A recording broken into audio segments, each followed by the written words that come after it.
Video तो mute रखते ही हो, माइक को भी म्यूट कर लोगे अभी। और जैसे मैं बोलूँगा कि अब तक कोई डाउट है तो पूछो, तो अगर आपको डाउट होगा तो अनम्यूट करके पूछ लेना डाउट, ठीक है, बीच बीच में इंटरप्शन ना रहे।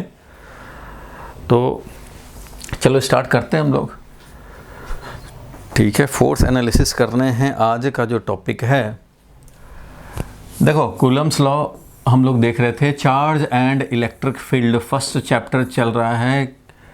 जिसका जो छूटा हो बिल्कुल परेशान होने की ज़रूरत नहीं है, उस सारे मैं कवर करूँगा। इवन आज का भी अगर छूट गया हो तो वो भी कवर हो जाएगा, किसी का छूटा हो तो। Charge and electric field first chapter था, जिसमें मेन जो है चार्ज के बारे में थोड़ा सा एलिमेंट्री आइडिया हम लोगों ने लिया हुआ है।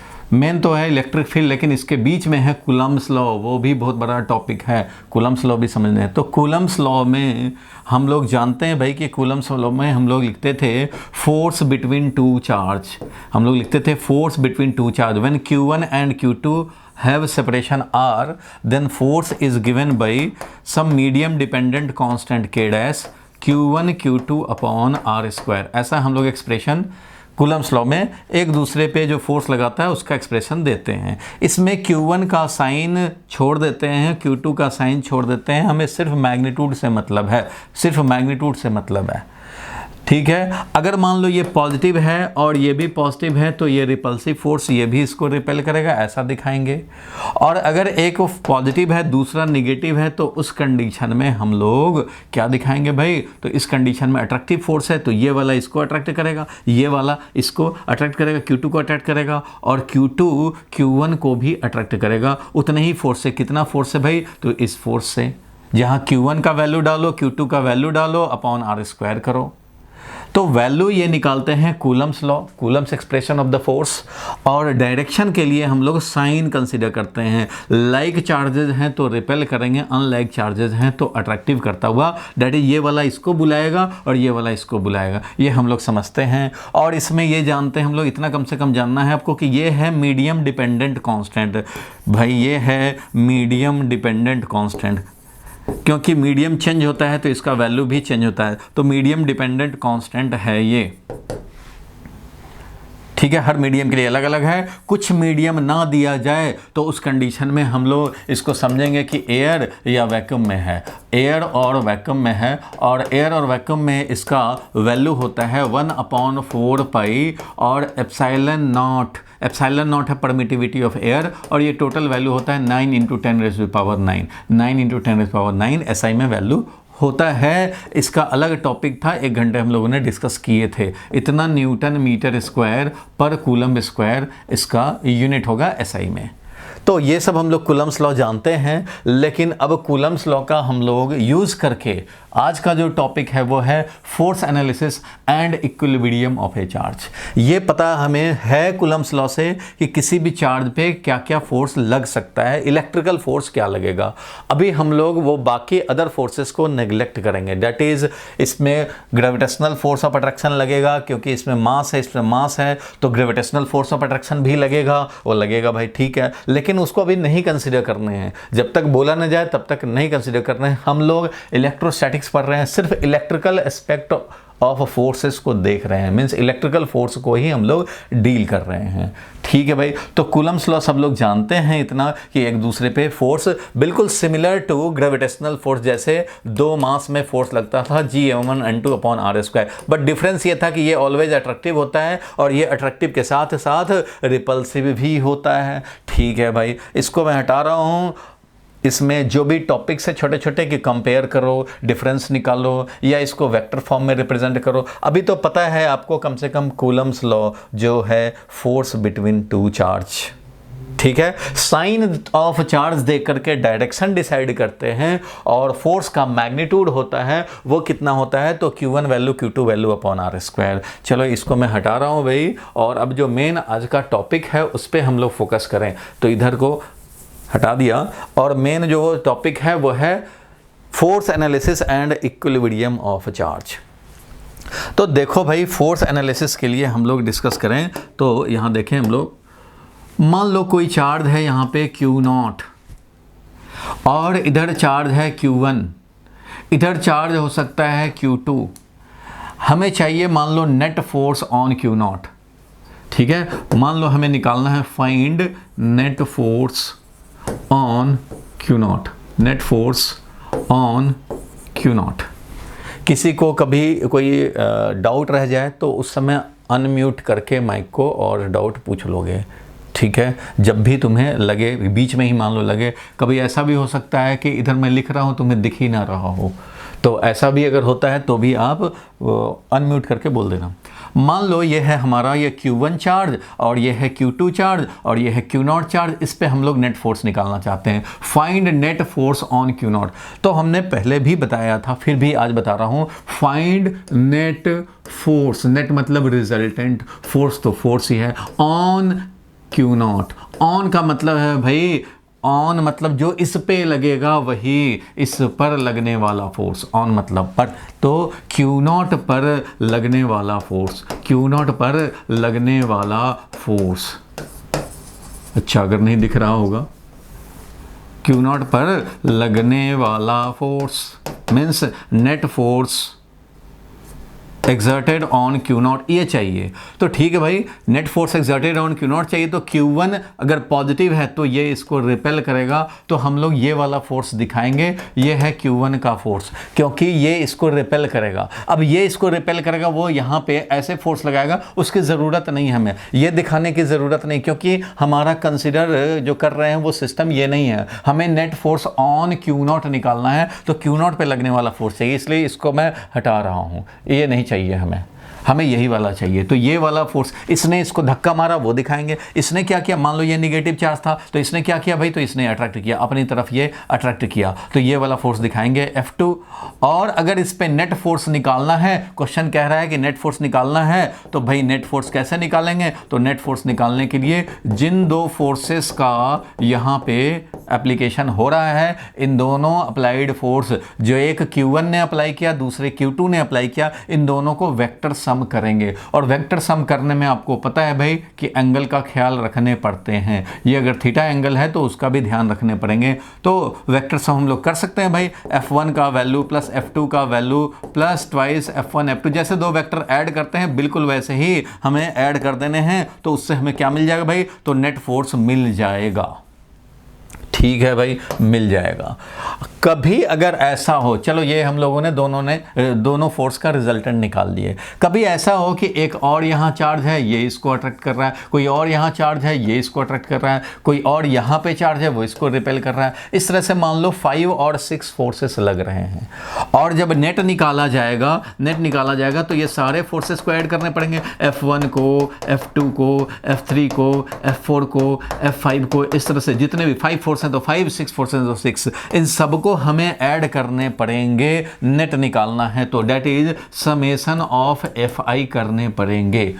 अगर ये नेट फोर्स, अब देखो जो नेक्स्ट जो मेन बात है वो क्या है कि फोर्स का एनालिसिस तो करोगे भाई, फोर्स का एनालिसिस करने में क्या ध्यान देना होता है, तो फोर्स का एनालिसिस करने में ये ध्यान देना होता है कि जो फोर्स इस पे लगा रहा है वो किस साइन का है, मीन्स दोनों का साइन हम लोग कंसीडर करेंगे। जो गिवन है इसका तो साइन पता ही है, जो लगा रहा है उसका भी साइन बजरा पता रखेंगे, और इसके अकॉर्डिंगली चाहे रिपल्सिव फोर्स तो अवे दिखा देंगे, इससे अवे रिपेल करता हुआ, अगर अट्रैक्टिव लगाना होगा, अनलाइक चार्जेस होंगे तो उसकी तरफ लगा देंगे। इस तरह से फोर्स इंडिकेट करेंगे by arrow, direction of the force should be indicated by direction of arrow, and magnitude will be given by Coulomb's force, magnitude of a force will be given by Coulomb's force। for example ये इस पे कितना force लगाएगा भाई, तो 1/4 pi epsilon और Q1 into Q0 upon R square, जो भी इसका है, मान लो R1 सेपरेशन है तो R1 का स्क्वायर। इस तरह से force value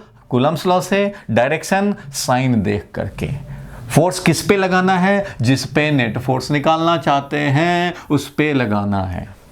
net force on Q0, तो ऑन बड़ा इंपॉर्टेंट है भाई, ये ऑन, ठीक है। यहां तक चलो, फोर्स का एनालिसिस तो करेंगे, और जब भी अगर नेट फोर्स 0 आ जाए तो इट मींस वो इक्विलिब्रियम में होगा। तुम सबको पता है भाई, इक्विलिब्रियम तो पढ़ा ही है 11th क्लास में भी, लॉज ऑफ मोशन में। तो for equilibrium net force must be 0, net force must be 0। तो ऐसे कंडीशन में इक्विलिब्रियम होगा, और इक्विलिब्रियम होगा तो एक्सेलरेशन भी 0 होगा। तो थोड़ा सा इक्विलिब्रियम के बारे में देखो। इक्विलिब्रियम ऑफ ए ब्लॉक बोलें, ए मास बोलें या चार्ज बोलें, कॉन्सेप्ट वही है, सेम है। फिर भी मैं 11th का ये कॉन्सेप्ट है, थोड़ा रिकॉल जरूर करा दूंगा क्योंकि कुछ लोगों के माइंड से निकल गए होंगे, तो मैं रिकॉल करा देता हूं कि इक्विलिब्रियम क्या होगा। फोर्स एनालिसिस तो समझ रहे हो भाई, फोर्स एनालिसिस हमें करते रहना है। पूरे चैप्टर में हर टॉपिक में ऑलमोस्ट फोर्स एनालिसिस होगा। और फोर्स एनालिसिस करने के लिए मैग्नीट्यूड कूलम्स लॉ से, डायरेक्शन हम लोग दिखाते हैं एरो से, और उसके लिए साइन देख करके काम करने पड़ते हैं। नेट फोर्स निकालने के लिए vector sum of all the forces करने होंगे। अब चलो बात करें हम लोग इक्विलिब्रियम की। अब किस चीज़ की बात करेंगे भाई? तो इक्विलिब्रियम की। तो इक्विलिब्रियम का चलो हम लोग थोड़ा सा कंसिडर कर लेते हैं भाई। तो इक्विलिब्रियम कैसे? तो देखो भाई 11th क्लास वाला थोड़ा रिकॉल कर देता हूँ क्योंकि कॉन्सेप्ट वही है, तो हमें रिकॉल करने की ज़रूरत है। देखो भाई इक्विलिब्रियम जो होता है किसी भी बॉडी का या चार्ज का या ब्लॉक का, तो वह इक्विलिब्रियम को हम लोगों ने बोला भाई कि ये दो तरह का इक्विलिब्रियम है। दो तरह का इक्विलिब्रियम है। सबके माइंड में होगा भाई कौन कौन सा इक्विलिब्रियम है? तो भाई दो तरह का इक्विलिब्रियम है, translational equilibrium and rotational equilibrium. Translational equilibrium and rotational equilibrium. जिसका नाम लूंगा मैं, स्टूडेंट का नाम लूंगा, तो वो अपना माइक अनम्यूट करके हमें रिस्पॉन्ड करेगा भाई। दो तरह के इक्विलिब्रियम दिखाया हमने, translational equilibrium and rotational equilibrium. कोई बोलेगा कि अरे भाई ये दो तरह के इक्विलिब्रियम तो ठीक हैं, लेकिन हमने तो दूसरे भी दो पढ़े हैं भाई। तो दूसरे टाइप का इक्विलिब्रियम भी हम लोग, दूसरे पॉइंट ऑफ व्यू से भी दो टाइप के इक्विलिब्रियम है, static equilibrium and dynamic equilibrium. Static equilibrium and dynamic equilibrium, ठीक है। डायनामिक इक्विलिब्रियम भी होता है भाई और स्टैटिक इक्विलिब्रियम भी होता है। युवराज अब बताओगे कि एक और पॉइंट ऑफ व्यू है जिसके अकॉर्डिंगली 3 टाइप के इक्विलिब्रियम में होते हैं। युवराज बताएगा कि एक और पॉइंट ऑफ व्यू है जिससे कि हम लोग समझ सकते हैं इक्विलिब्रियम इज ऑफ 3 टाइप। ये तो है स्टैटिक डायनामिक इक्विलिब्रियम, मतलब रेस्ट में रहकर इक्विलिब्रियम है या मोशन में रहकर इक्विलिब्रियम है। अगर मोशन में रहकर इक्विलिब्रियम है तो डायनामिक इक्विलिब्रियम में बोलते हैं, रेस्ट में रह करके इक्विलिब्रियम है तो उसको हम लोग बोलते हैं स्टैटिक इक्विलिब्रियम। लिखने का काम अभी नहीं करेंगे। रेस्ट में रह करके है तो स्टैटिक इक्विलिब्रियम, मोशन में है और तब हमारा नेट फोर्स 0 है, तब हमारा नेट फोर्स 0, एक्सेलरेशन 0 है, तो ऐसे कंडीशन में डायनामिक इक्विलिब्रियम। ट्रांसलेशनल मोशन करता हुआ है और एक्सेलरेशन 0 है। ट्रांसलेशनल मोशन, मान लो ट्रांसलेशनल मोशन है, वेलोसिटी कांस्टेंट है, एक्सेलरेशन 0 है, तो ट्रांसलेशनल इक्विलिब्रियम। और रोटेशनल इक्विलिब्रियम जैसे सीलिंग फैन है, कांस्टेंट स्पीड से चल रहा हो सीलिंग फैन, तो वो रोटेशनल इक्विलिब्रियम में है। मीन्स ट्रांसलेशनल मोशन है या रोटेशनल मोशन है। तो इस पॉइंट ऑफ व्यू से ये दो तरह के इक्विलिब्रियम हुए। युवराज अनम्यूट करके बताओगे। एक 3 टाइप ऑफ इक्विलिब्रियम भी होता है स्टेबिलिटी पॉइंट ऑफ व्यू से, तो बताओ वो कौन कौन सा होता है भाई? युवराज अनम्यूट करके बताएगा। एक तो होता है स्टेबल, और बताओ युवराज नेक्स्ट। स्टेबल के बाद भाई माइक को अनम्यूट करो और बताओ। स्टेबल होता है और एक न्यूट्रल होता है। एक अनस्टेबल और एक न्यूट्रल इक्विलिब्रियम। Very good. चलो भाई ये याद तो है कम से कम इसको। अब माइक को अपना म्यूट कर लो भाई, थोड़ा सिस्टम फॉलो करेंगे तो सबके लिए इजी होगा। ये 3 टाइप ऑफ इक्विलिब्रियम। और हम लोगों का डेफिनेशन वाइज तो ये सब ठीक है, मेन हम लोग को एप्लीकेशन जो पढ़ना है 12th क्लास में वो इन 3 टाइप को ही पढ़ने हैं, इनका डिटेल पढ़ने हैं। क्योंकि कई बार तुम्हें डिसाइड करने को आ जाएगा कि ये चार्ज इक्विलिब्रियम में है, तो भाई कौन सा इक्विलिब्रियम में है, स्टेबल है अनस्टेबल है, ये भी डिसाइड करने को आता है। Very important topic both for board and entrance exam, सब के लिए बड़ा इंपॉर्टेंट है भाई। तो इक्विलिब्रियम लिख लो, एक जल्दी से पेन निकालो भाई और कॉपी निकालो। फोर्स 0, एक्सेलरेशन 0, तो ये इक्विलिब्रियम है। ट्रांसलेशनल इक्विलिब्रियम के लिए कंडीशन है क्या भाई? तो नेट फोर्स 0 होना चाहिए। नेट फोर्स क्या होना चाहिए? 0 होना चाहिए ट्रांसलेशनल इक्विलिब्रियम के लिए। रोटेशनल इक्विलिब्रियम के लिए नेट टॉर्क 0 होना चाहिए। नेट टॉर्क 0 होना चाहिए, लिख लो। इसका भी मैं डिटेल बताऊंगा, स्टेबल अनस्टेबल और न्यूट्रल जरूर रिकॉल कराएंगे, तभी तो आगे यूज़ कर पाएंगे। स्टैटिक इक्विलिब्रियम के लिए मतलब ये रेस्ट में है, फोर्स तो जीरो होना ही होना है, और डायनेमिक इक्विलिब्रियम है मतलब मोशन है but velocity is constant. Motion में है बट वेलोसिटी इज कांस्टेंट, और वेलोसिटी जब कांस्टेंट होता है तो एक्सेलरेशन हमारा जीरो होता है। तो डायनेमिक इक्विलिब्रियम दिखाओ, स्टैटिक इक्विलिब्रियम दिखाओ। रेस्ट में रह करके जीरो हो, रेस्ट में रह करके हमारा एक्सेलरेशन जीरो हो। ठीक है, चलो भाई जल्दी से दिखा दो, तो बोर्ड पर से जल्दी से नोट कर लो। ये दो टाइप के इक्विलिब्रियम, ये भी दो टाइप के इक्विलिब्रियम, और ये अभी हम लोगों को डिस्कस करने हैं, ये डिस्कस करने हैं वो stable, unstable and neutral equilibrium. Stable, unstable and neutral equilibrium. जल्दी से पेन चला लो, जल्दी से पेन चला लो भाई।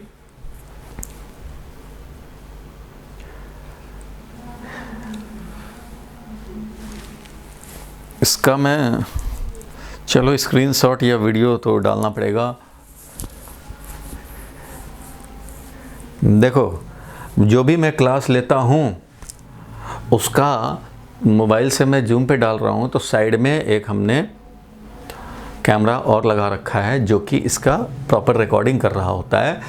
तो अगर कोई सिस्टम कहीं फेल ना हो तो ये रिकॉर्डेड क्लास मैं फिर से ग्रुप पे डाल दूंगा, सच डैट कि अगर रिवाइज़ करने की ज़रूरत हो तो रिवाइज़ कर सकते हो। कहीं अगर नोट करने में छूट जाए तो वो आप नोट भी कर सकते हो उस वीडियो को देख करके। ठीक है, बहुत अच्छी बात। और अब हम लोग चलें, इसको लिख लिया होगा अब तक। अब इन तीनों का देखने हैं हम लोगों को। ठीक है, हटाएं इसको। चलो भाई, मिटा रहा हूँ मैं, अब मैं मिटा रहा हूँ। चलो भाई, अच्छी बात है, ये मिटा दिया। तो ये थ्री टाइप के इक्विलिब्रियम, अब इन तीनों को देखने हैं भाई। तो सबसे पहले मैं दिखाता हूँ स्टेबल इक्विलिब्रियम। सबसे पहले दिखाता हूँ स्टेबल इक्विलिब्रियम। रेड लेना ठीक नहीं है, रेड लेने में प्रॉब्लम है। चलो भाई, स्टेबल इक्विलिब्रियम देखें। स्टेबल इक्विलिब्रियम का देखो बेस्ट एग्जांपल हम लोग देखते हैं कि अगर एक मान लो हेमीस्फेयर है, क्या है ये भाई, तो ये हेमीस्फेयर है। इस हेमीस्फेयर में हम लोगों ने एक छोटा सा स्फेयर रख दिया, ये स्फेयर रख दिया बिल्कुल बॉटम पे, लोएस्ट पॉइंट पे। तो ऐसे कंडीशन में इस पे नेट फोर्स देखना चाहें, ये हमने रखा हुआ है भाई, एक टेबल है, उस पे हेमीस्फेरिकल बॉल रखा हुआ है, उसमें एक स्फेयर डाल दिया हमने। अब इस स्फेयर पे लगने वाला फोर्स एनालिसिस करें तो एक फोर्स इस पे mg लगेगा भाई, दूसरा फोर्स नॉर्मल लगेगा। 11th क्लास वाला भूलना मत। ये कॉन्सेप्ट ऑफ इक्विलिब्रियम याद दिला रहा हूँ। चार्ज में भी यही चीज़ अप्लाई होगा, बट बेसिक कॉन्सेप्ट जो ईजिली समझ में आ जाए ऐसा मैं एग्जाम्पल ले रहा हूँ। हेमीस्फेरिकल बॉल, उसमें छोटा सा स्फेयर डाल दिया, वो बॉटम पे है। ये इक्विलिब्रियम स्टेबल इक्विलिब्रियम है। नाम से ही क्लियर हो जाना चाहिए, नाम ही कह रहा है स्टेबल। स्टेबल किसको बोलते हैं? स्टेबल किसको बोलते हैं? जो जल्दी चेंज ना हो, और अगर स्लाइड चेंज किया जाए तो वो फिर से रीगेन हो जाए। तुम्हारा मान लो मैं बोलूँ कि तुम्हारा पोजीशन क्लास में अगर फर्स्ट आते हो तो थोड़ा सर्दी जुकाम हो गया मान लो, और माइनर अगर अटैक भी हो गया कोरोना का, तब भी तुमने एग्ज़ाम दिया और फर्स्ट ही आए, तो इसका मतलब your first position is stable position. Slide disturbance होने से कोई फ़र्क नहीं पड़ता, वो पोजीशन रिगेंड रहता है, वो पोजीशन हमारा ऑब्टेन्ड हो जाता है, तो वो स्टेबल इक्विलिब्रियम है। अब इसका देखो कैसे चेक करना चाहते हैं, तो ये स्टेबल इक्विलिब्रियम जो है इसको स्लाइटली डिस्टर्ब करके हम लोग, एक मेथड है अगर चेक करना चाहते हो तो नंबर 1 मेथड, डिस्टर्ब करो इसको स्लाइटली डिस्टर्ब करके, मान लो हमने यहाँ पे इसको ला दिए, ठीक है, स्लाइटली डिस्टर्ब करके इसको हमने शिफ्ट कर दिया यहाँ।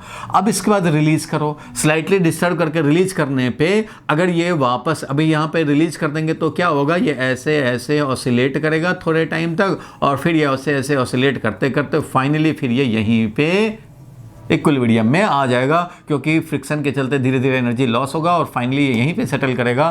तो ये स्टेबल इक्विलिब्रियम है। मतलब करना क्या होता है भाई चेक करने के लिए, तो मेथड 1 है कि भाई डिस्प्लेस स्लाइटली इसको डिस्प्लेस करें एंड रिलीज, और इसको क्या करना है भाई, तो रिलीज करने हैं, ठीक है। And see regaining of equilibrium हम लोग देखेंगे, ठीक है। तो ये अगर स्टेबल इक्विलिब्रियम है तो यहाँ पे देखोगे कि जो हमारा ओरिजिनल इक्विलिब्रियम था वो रीगेंड हो जाता है, original equilibrium regained, regained the same equilibrium, जो हमारा इक्विलिब्रियम था उसको ये रीगेन्ड कर लिया, तो ये स्टेबल इक्विलिब्रियम है। ठीक है। अनस्टेबल की बात करें, ये स्टेबल है भाई, चलो चेक कर लिया हम लोगों ने। अनस्टेबल की बात करें तो इसी हेमीस्फेयर को अगर मैं उल्टा करके रख दूं और इस पे स्फेयर को रेस्ट में लाने का कोशिश करें, तो एक तो जल्दी ये रेस्ट में आएगा नहीं, जल्दी ये रेस्ट में आएगा नहीं। और अगर मान लो हमने 10 बार ट्राई किया, एक बार आ गया रेस्ट में, तो उस कंडीशन में भी ये इक्विलिब्रियम में है। क्यों? क्योंकि इसमें mg फोर्स लग रहा है और इधर से नॉर्मल लग रहा है और दोनों एक दूसरे को काउंटर बैलेंस किए हुए हैं और नेट फोर्स 0 है। अब इसको चेक करें, अगर हम लोग डिस्प्लेस करें स्लाइटली और रिलीज करें, तो देखो भाई इसको स्लाइटली अगर डिस्प्लेस कर दें, यहाँ पे स्लाइटली डिस्प्लेस किया और यहाँ रिलीज करें, तो क्या ये ओरिजिनल इक्विलिब्रियम जो हमारा इक्विलिब्रियम था, क्या इसको ये रीगेन कर लेगा? नहीं बाबा नहीं, ये बिल्कुल नहीं करेगा। ये क्या करेगा? ये और फर्दर डिस्प्लेस हो जाएगा, ये ओरिजिनल को भूल जाएगा, वो तो उसको चाहिए ही नहीं। ये original equilibrium is not regained, original equilibrium is not regained, ये रीगेन्ड नहीं हुआ बल्कि डिस्प्लेस्ड हो गया।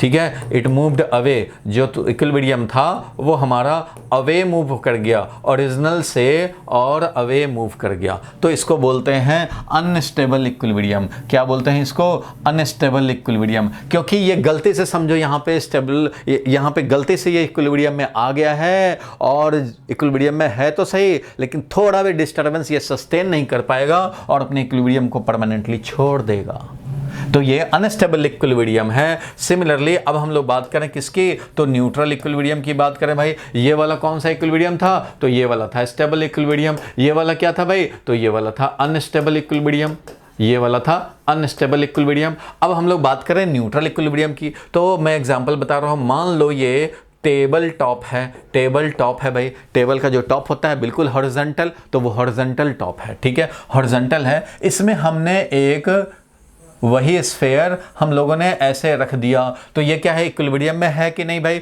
तो चेक करना है। तो इक्विलिब्रियम के लिए तो नेट फोर्स 0 होना चाहिए, तो नेट फोर्स यहाँ पे 0 चेक करेंगे, तो इस पे mg लग रहा है भाई और इस पे नॉर्मल लग रहा है, ये कहीं इधर उधर थोड़ी भाग रहा है, ये स्टैटिकली इक्विलिब्रियम में है, रेस्ट में है, बेचारा रेस्ट में है, तो इक्विलिब्रियम तो है। ये चेक करना चाहते हैं कि स्टेबल है कि अनस्टेबल है, क्या है। तो अगर इसको स्लाइटली डिस्टर्ब करें, इसको स्लाइटली डिस्टर्ब करें, तो क्या करेगा? ये ओरिजिनल को रिगेन कर लेगा या अवे चला जाएगा भाई? तो ओरिजिनल को रिगेन करेगा तो हमारा स्टेबल इक्विलिब्रियम होता, ओरिजिनल से अवे भाग जाता तो समझते अनस्टेबल इक्विलिब्रियम। लेकिन ये करेगा क्या? ये कुछ नहीं करेगा, ना आएगा वापस ओरिजिनल, ना अवे जाएगा, ये यहीं पे न्यू इक्विलिब्रियम बना लेगा, ये यहीं पे न्यू इक्विलिब्रियम बना लेगा। सो डिस्प्लेस्ड पोजीशन पे ये न्यू इक्विलिब्रियम बना लेता है। It means if we displace slightly and release, then the same equilibrium is not regained, और ये ना तो अवे जाएगा ना टूवर्ड्स आएगा, मीन्स न्यू इक्विलिब्रियम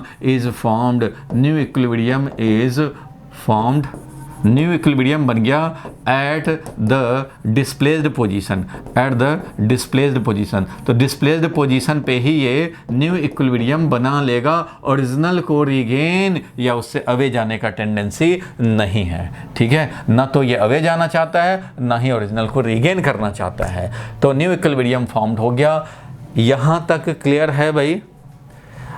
जिसको क्लियर ना हो माइक अनम्यूट करे और पूछ ले। यहां तक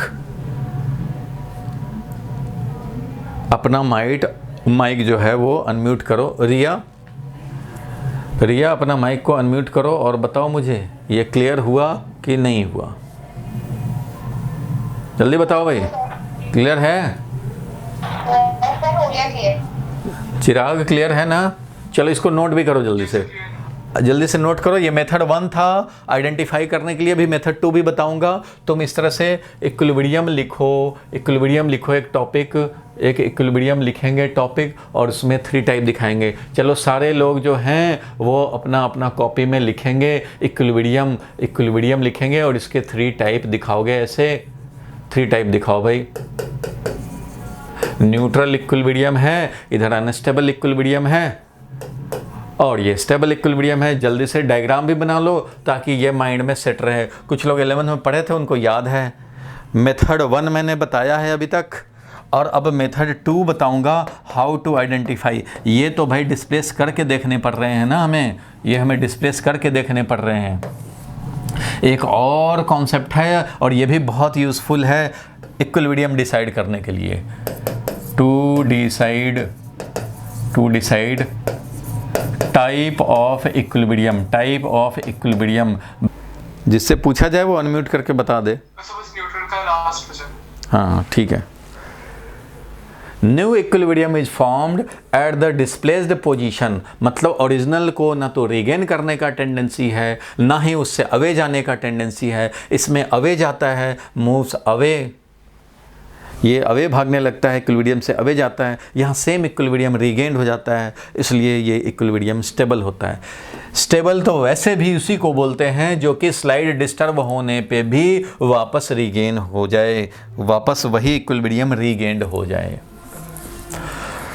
तो चलो भाई, अब तो हो गया।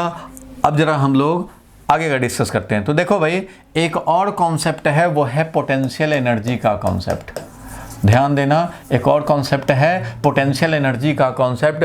पोटेंशियल एनर्जी जो होता है वो, अगर हम लोग मैकेनिक्स क्योंकि पढ़ के आए हो तो मैकेनिक्स के ही रेफरेंस में बता रहे हैं कि कोई ब्लॉक अगर ज़्यादा हाइट पे हो तो ज़्यादा पोटेंशियल एनर्जी होता है, कम हाइट पे हो तो कम पोटेंशियल एनर्जी होता है। ये सबको मालूम है भाई, बिल्कुल मालूम है। तो पोटेंशियल एनर्जी, अब मास की ही बात करें हम लोग, तो यहाँ देखो फर्स्ट वाले में, स्टेबल इक्विलिब्रियम वाले में देखो तो ये जो टेबल टॉप है, यहाँ पे अगर है ये लोएस्ट पे स्फेयर जो था हमारा वो लोएस्ट पॉइंट पे हो, तो ऐसे कंडीशन में ये मिनिमम पोटेंशियल एनर्जी वाला है। और अगर इसको यहाँ शिफ्ट कर दिया तुमने तो इसका मतलब पोटेंशियल एनर्जी तो mgh से बढ़ गया भाई, इंक्रीमेंट हो गया पोटेंशियल एनर्जी का। तो जो ओरिजिनल हमारा इक्विलिब्रियम है, जो स्टेबल इक्विलिब्रियम है, ध्यान देना कि जो ये स्टेबल इक्विलिब्रियम है, ये स्टेबल इक्विलिब्रियम तभी होगा जब वो अपने नेबरहुड पॉइंट्स के रिस्पेक्ट में, यहाँ पे रख दिया जाए स्फेयर को, यहाँ रख दिया जाए, चाहे यहाँ रख दिया जाए, चाहे यहाँ रख दिया जाए, तो इन सब के रिस्पेक्ट में मिनिमम पोटेंशियल एनर्जी वाला कंडीशन में हो। यहाँ पे तो और ज़्यादा पोटेंशियल एनर्जी हो जाएगा, यहाँ और ज़्यादा पोटेंशियल एनर्जी हो जाएगा, यहाँ भी ज़्यादा पोटेंशियल एनर्जी है इसके रिस्पेक्ट में। तो ये जो इक्विलिब्रियम वाला पोजीशन है वो पोटेंशियल एनर्जी अगर मिनिमम है, पोटेंशियल एनर्जी अगर मिनिमम हो तभी हमारा समझेंगे कि ये स्टेबल इक्विलिब्रियम होगा। ठीक है, मिनिमम पोटेंशियल एनर्जी। क्यों? देखो भाई, minimum potential energy compare to neighbouring points.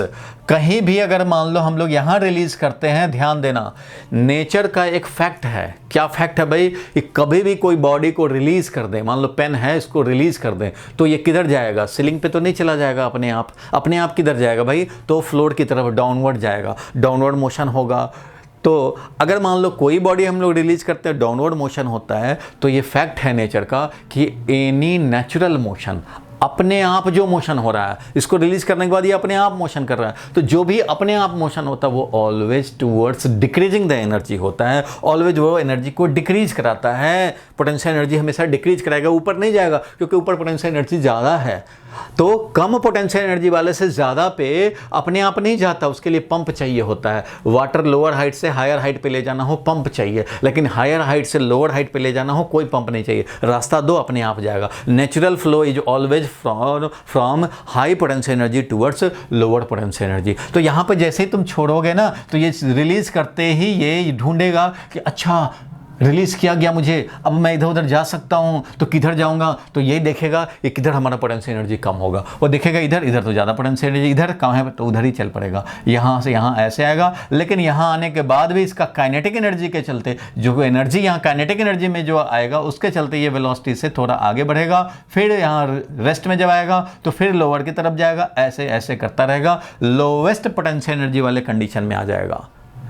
इसलिए कभी भी इसको डिस्प्लेस करेंगे, स्लाइटली डिस्प्लेस करेंगे और रिलीज करेंगे, तो इसका मतलब कि स्टेबल इक्विलिब्रियम के रिस्पेक्ट में ज़्यादा पोटेंशियल एनर्जी वाले पोजीशन में तुम ले गए और छोड़ दिया तो भाई नेचुरल मोशन होगा टुवर्ड्स डिक्रीजिंग द एनर्जी, इसलिए फाइनली ये डिक्रीज करके वही ओरिजिनल लोवेस्ट वाला मिनिमम पोटेंशियल एनर्जी वाले कन्फिग्रेशन में पहुंच जाएगा। सो हम लोग देखेंगे पोटेंशियल एनर्जी, सेकेंड मेथड है डिसाइड करने के लिए। देखेंगे कि जिसका डिसाइड करना है वो देखो कि नेबरिंग पॉइंट्स के रिस्पेक्ट में इसका पोटेंशियल एनर्जी मिनिमम है या नहीं। अगर मिनिमम है तो वो स्टेबल इक्विलिब्रियम है, क्योंकि ऐसे कंडीशन में जब भी रिलीज करेंगे डिस्प्लेस करके तो वो अपना मिनिमम पोटेंशियल एनर्जी वाले कंडीशन में आना चाहेगा और फिर उसी को रीगेन कर लेगा, तो स्टेबल इक्विलिब्रियम। और इस वाले कंडीशन में देखो जितना ये पोटेंशियल एनर्जी यहाँ होगा mgh, अगर डिस्प्लेस कर दें तो उसका पोटेंशियल एनर्जी कम हो जाएगा, डिस्प्लेस कर दिया पोटेंशियल एनर्जी कम हो गया, और डिस्प्लेस कर दिया पोटेंशियल एनर्जी और कम हो गया। It means with respect to neighbouring points इस कंडीशन में पोटेंशियल एनर्जी मैक्सिमम है, तो ये स्टेबल नहीं है, अनस्टेबल इक्विलिब्रियम है। पोटेंशियल एनर्जी इज मैक्सिमम, ठीक है, मैक्सिमम होगा कंपेयर टू कौन सा पॉइंट भाई, तो कंपेयर टू नेबरिंग पॉइंट्स, ठीक है, कंपेयर टू नेबरिंग आसपास के पॉइंट्स के रिस्पेक्ट में यहाँ पे मैक्सिमम पोटेंशियल एनर्जी होगा। और इस वाले में क्या होगा कि जितना पोटेंशियल एनर्जी यहाँ है उतना ही पोटेंशियल एनर्जी यहाँ भी है। मीन्स न पोटेंशियल एनर्जी यहाँ पे छोड़ोगे तो देखेगा ये कि अरे किधर पोटेंशियल एनर्जी कम है उधर ही जाएंगे, किधर पोटेंशियल एनर्जी कम है उधर ही जाएंगे, ये देखेगा ना इधर कम है ना उधर कम है, तो कहीं नहीं जाएंगे, फिर तो यहीं रह जाएंगे। इसलिए ऐसे कंडीशन में potential energy is constant, potential energy is constant, मतलब यहां पे पोटेंशियल एनर्जी क्या रहेगा, कांस्टेंट रहेगा, constant potential energy, potential energy is constant, ठीक है, पोटेंशियल एनर्जी कांस्टेंट रहेगा ऐसे कंडीशन में। अगर potential energy with respect to neighbouring points same रहता हो, न कम होता हो न ज़्यादा होता, तो उस कंडीशन में ये न्यूट्रल इक्विलिब्रियम में होगा और वहीं पे अपना न्यूट्रल इक्विलिब्रियम न्यू इक्विलिब्रियम बना लेगा, वापस रिगेनिंग का टेंडेंसी नहीं होगा। यहाँ वापस रिगेनिंग इसलिए होता था क्योंकि वो मिनिमम पोटेंशियल एनर्जी वाला कन्फिग्रेशन था, इसलिए इसको रिगेन करने का टेंडेंसी आया। यहाँ पे ये मैक्सिमम पोटेंशियल एनर्जी वाला था, इसलिए इससे अवे ही जाएगा, ये तो ढूंढेगा भाई कम पोटेंशियल एनर्जी वाला कहां जाएगा।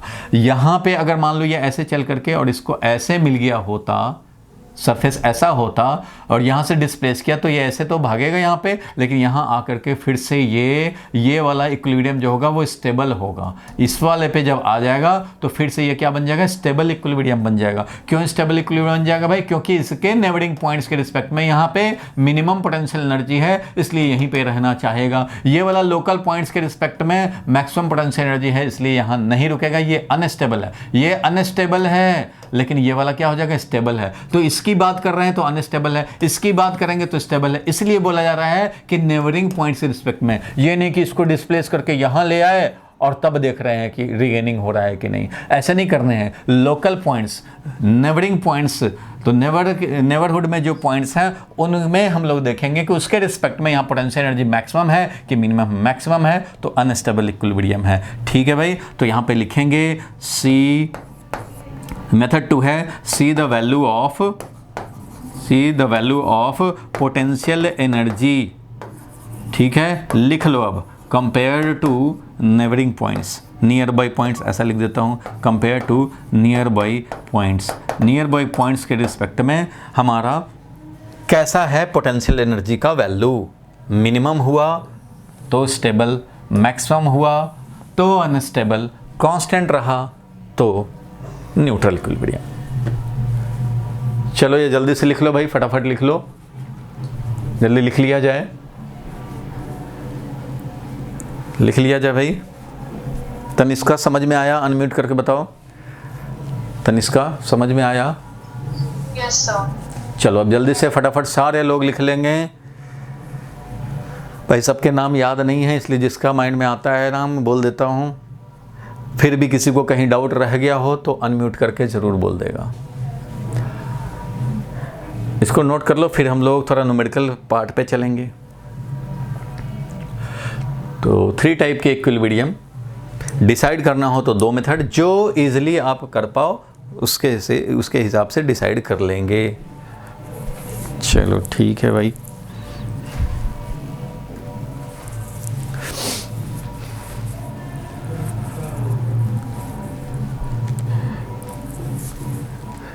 अगर कुछ छूट भी जाए तो कोई बात नहीं है, वीडियो में रिसेंड करूँगा, प्रोवाइडेड कि हमारे कैमरे में कोई प्रॉब्लम ना आ गया हो बीच में, इसलिए कोशिश करना है मैक्सिमम नोट हो जाए। हो गया भाई, इतना ही तो करना था, हो गया होगा।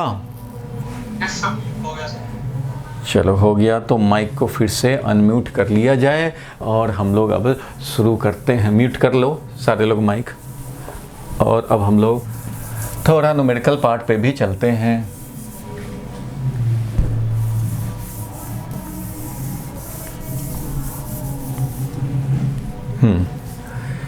देखो भाई, एक यहाँ पे हम लोग न्यूमेरिकल है, मान लो क्वेश्चन लिख लेते हैं। फाइंड द डिस्टेंस, क्वेश्चन लिखो, find the distance from smaller charge, find the distance from smaller charge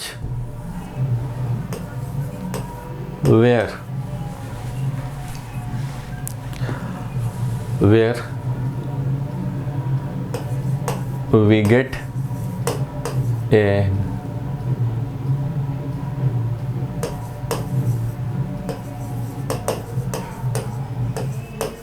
equilibrium point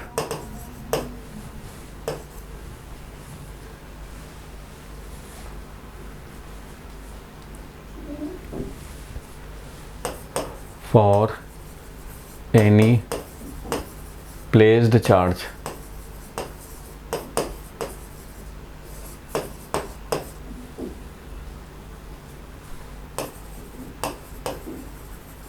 as shown in figure।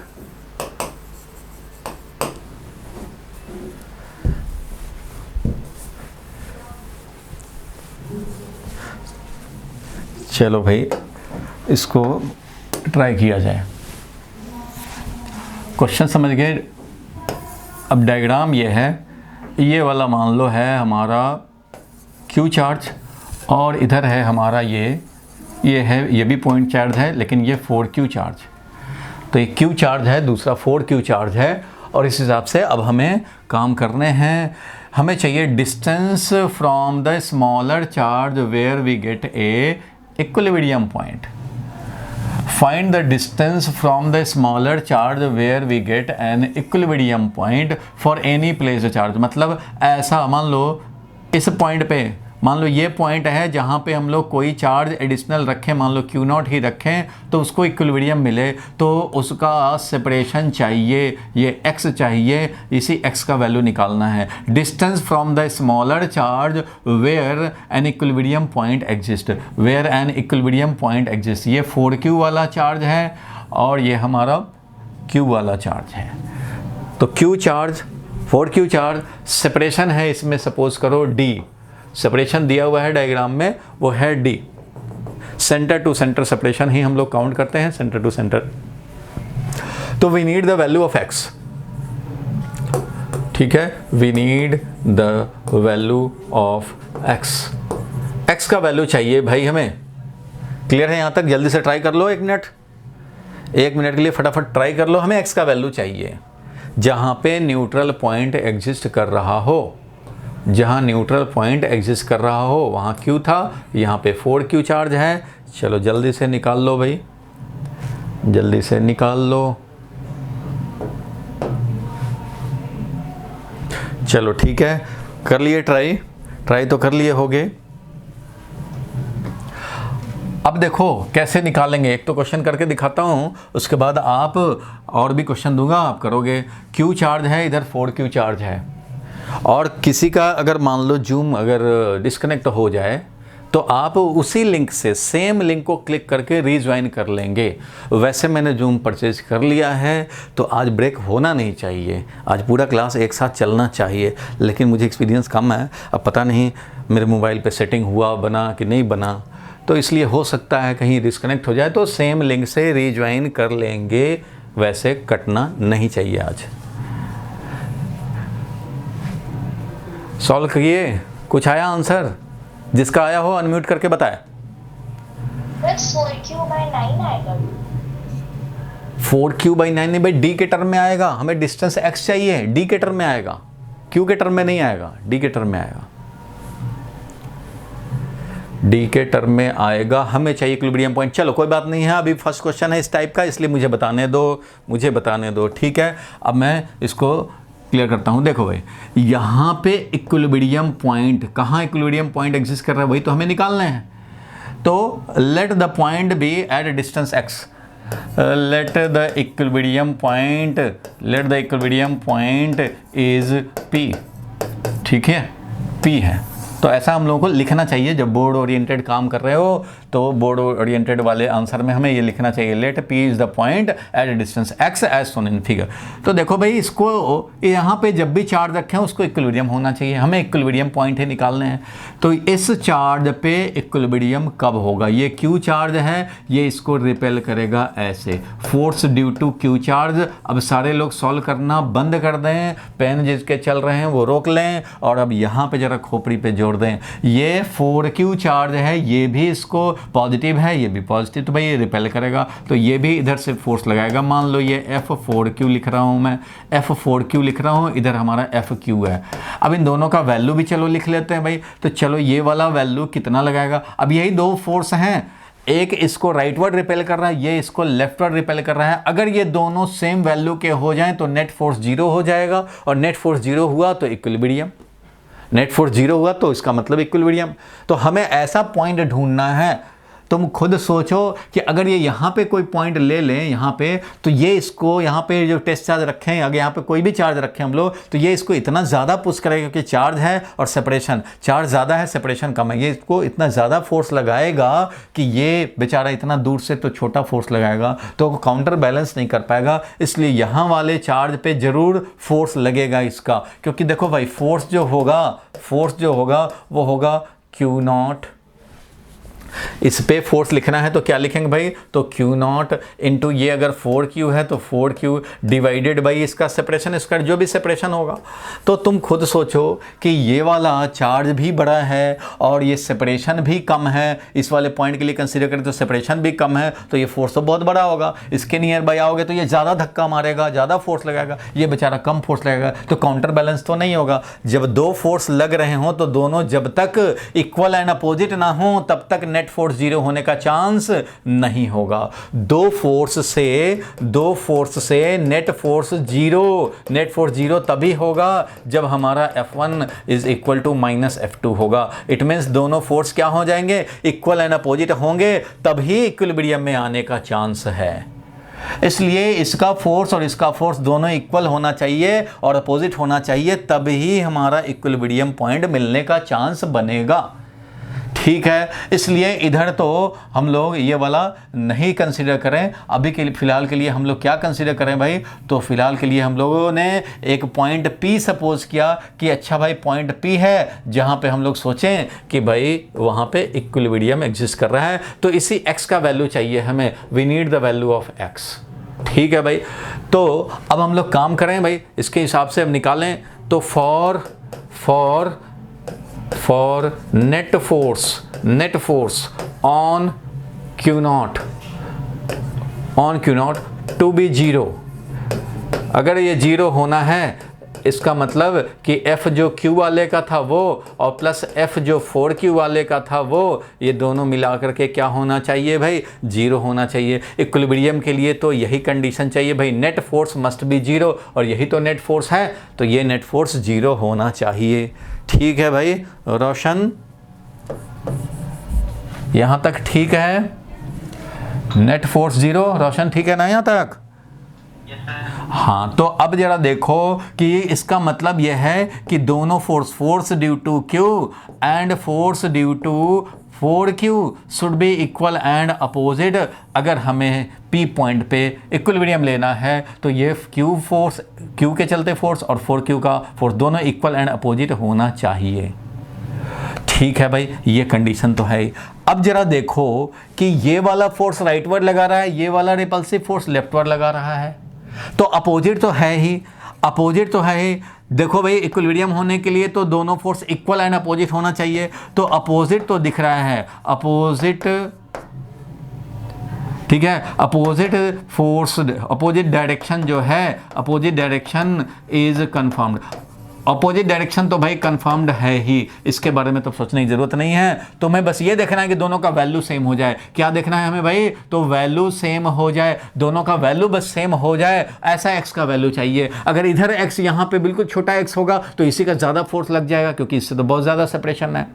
और अगर यहाँ आएंगे, इधर आएंगे तो इसी का ज़्यादा हो जाएगा रिपल्सन, इसका बहुत कम हो जाएगा, तो भी नेट जीरो नहीं होगा। तो कहीं बीच में होगा जहाँ पे इसका फोर्स और इसका फोर्स काउंटर बैलेंस हो जाए, एक दूसरे के इक्वल एंड अपोजिट हो जाए, ऐसा ही हमें चाहिए। तो अब ये डायरेक्शन तो भाई अपोजिट में है ही, तो अब बस हमें क्या करने हैं?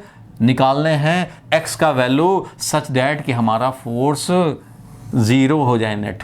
तो देखो भाई, मैं यहाँ पे फॉर इक्विलिब्रियम ये दिख रहा होगा, फॉर इक्विलिब्रियम दिख रहा है ना भाई? हाँ बिल्कुल दिख रहा है। चलो ठीक है भाई, तो अब हम लोग जरा फॉर इक्विलिब्रियम ऐसा लिखें कि फोर्स ड्यू टू क्यू का जो वैल्यू है वो फोर्स ड्यू टू वही value force due to four Q का वैल्यू अगर हो जाए, वैल्यू इक्वल हो जाए तो हमारा काम बन जाएगा, तो हमारा इक्विलिब्रियम मिल जाएगा। हमें x का ऐसा वैल्यू चाहिए, डिस्टेंस ऐसा चाहिए जहां पे दोनों फोर्स इक्वल वैल्यू के हो जाएं, बस इतना ही अपना इच्छा है। ये अगर हो गया तो हमारा न्यूट्रल पॉइंट यानी कि इक्विलिब्रियम पॉइंट मिल जाएगा, क्योंकि डायरेक्शन तो अपोजिट है। यहाँ कहीं भी देखोगे, यहाँ भी देखोगे, तब भी ये रिपेल करेगा राइटवर्ड, ये रिपेल करेगा लेफ्टवर्ड। सो डायरेक्शन तो अपोजिट है, ये तो कंफर्म्ड है, बट हमें वैल्यू सेम होना चाहिए। तो देखो भाई, अब यहाँ पे हम लोग लिखते हैं इसका वैल्यू, तो ये वाला x सेपरेशन पे है, तो ये जो फोर्स यहाँ पे लगाएगा Q0 पे वो मैं लिखूंगा, तो वो लिखूंगा भाई 1/4πε0, कुछ नहीं बोला जाए तो ये एयर है, एयर में हम लोग ε0 लिखते हैं, और ये हो जाएगा Q0 अपॉन Q0 अपॉन कितना सेपरेशन भाई? x है सेपरेशन, तो x² लिखेंगे। This should be equal to, अब इसका फोर्स वैल्यू लिखें 4Q वाले का, तो ये कितना हो जाएगा भाई? तो 1/4πε0 into 4Q into Q0 upon क्या भाई? 4Q इंटू Q0 अपॉन ये वाला सेपरेशन, और ये वाला सेपरेशन कितना होगा भाई? तो पूरा सेपरेशन D है, इसमें से ये वाला x था, तो ये वाला मिल गया हमें D माइनस एक्स, ये मिल गया हमें D माइनस, पूरे D में से ये x निकाल दिया, D माइनस एक्स मिल गया। तो यहाँ पे लिखेंगे भाई D माइनस एक्स का होल स्क्वायर, ऐसा लिखेंगे। ये दोनों जैसे ही इक्वल होंगे हमें मिल जाएगा इक्विलिब्रियम। तो ऐसा ही x का वैल्यू चाहिए सच दैट कि ये दोनों फोर्स सेम वैल्यू के हो जाएं। डायरेक्शन तो अपोजिट है ही, इसलिए अब जरा इसको हम लोग सॉल्व कर लें। तो ठीक है, 1/4πε0 1/4πε0 कैंसिल हो जाएगा, Q0 भी कैंसिल हो जाएगा, एक 4 बस बच जाएगा। तो इसलिए यहाँ पे मैं लिख सकता हूँ कि 1/x² is equal to 4 divided by D minus x का होल स्क्वायर। बिल्कुल ठीक है, यहाँ तक कोई परेशानी नहीं होना चाहिए। अब इसको हम लोग क्या कर दें भाई? तो हम लोग चाहें तो इसको इस तरह से कर सकते हैं भाई कि यहाँ पे क्रॉस मल्टीप्लिकेशन करो तो D माइनस एक्स का whole square is equal to 4 into x², और इससे हम लोग सॉल्व करेंगे। हमें x का वैल्यू चाहिए, तो यहाँ से हम लोग लिख सकते हैं, अगर दोनों तरफ रूट लेते हैं तो D minus x is equal to हो जाएगा 2x। D minus x is equal to हो गया 2x, और यहाँ से हमें x का वैल्यू मिल जाएगा। तो x का वैल्यू कितना मिल जाएगा भाई? यहाँ पे देखो ये 3x हो गया, उधर जाएगा तो ये 3x हो गया ना, dx यहाँ पे देखो भाई ये हो गया तुम्हारा, अब क्या हो गया भाई, इतना क्यों? बोलो। D minus x is equal to 2x, और यहाँ से आ गया, 1 मिनट बता रहा हूँ भाई, 3x इज इक्वल टू, ये इधर जाकर 3x is equal to D, it means x is equal to D/3। ये हो जाएगा वैल्यू, ये हो जाएगा वैल्यू, पॉजिटिव वैल्यू, ये हमारा वैल्यू हो जाएगा, ये है इतना पॉजिटिव वैल्यू। तो D/3 पे ये हमें एक इक्विलिब्रियम पॉइंट मिल जाएगा, इसलिए आंसर हमारा क्या हो जाएगा? D/3 distance. अगर ये मान लो 9 होता ना तो 9/3, 3 इधर से आ जाता और ये 6 इधर से आ जाता। अगर ये 9 होता तो D/3 मीन्स 9/3 इधर से हो जाता, और इधर से हमारा 2D/3 हो जाता। इधर वाला जो सेपरेशन आएगा वो 2D/3 हो जाएगा, उधर से हमें D/3 मिल चुका है। 1 मिनट रख लो पेशेंस। इधर वाला जो आया इक्विलिब्रियम, क्या करते हो भाई तरुण कंसल? 1 मिनट के लिए पेशेंस रख लो भाई, 1 मिनट के लिए पेशेंस रख ले। वीडियो स्क्रीन क्लियर नहीं है। 1 मिनट है।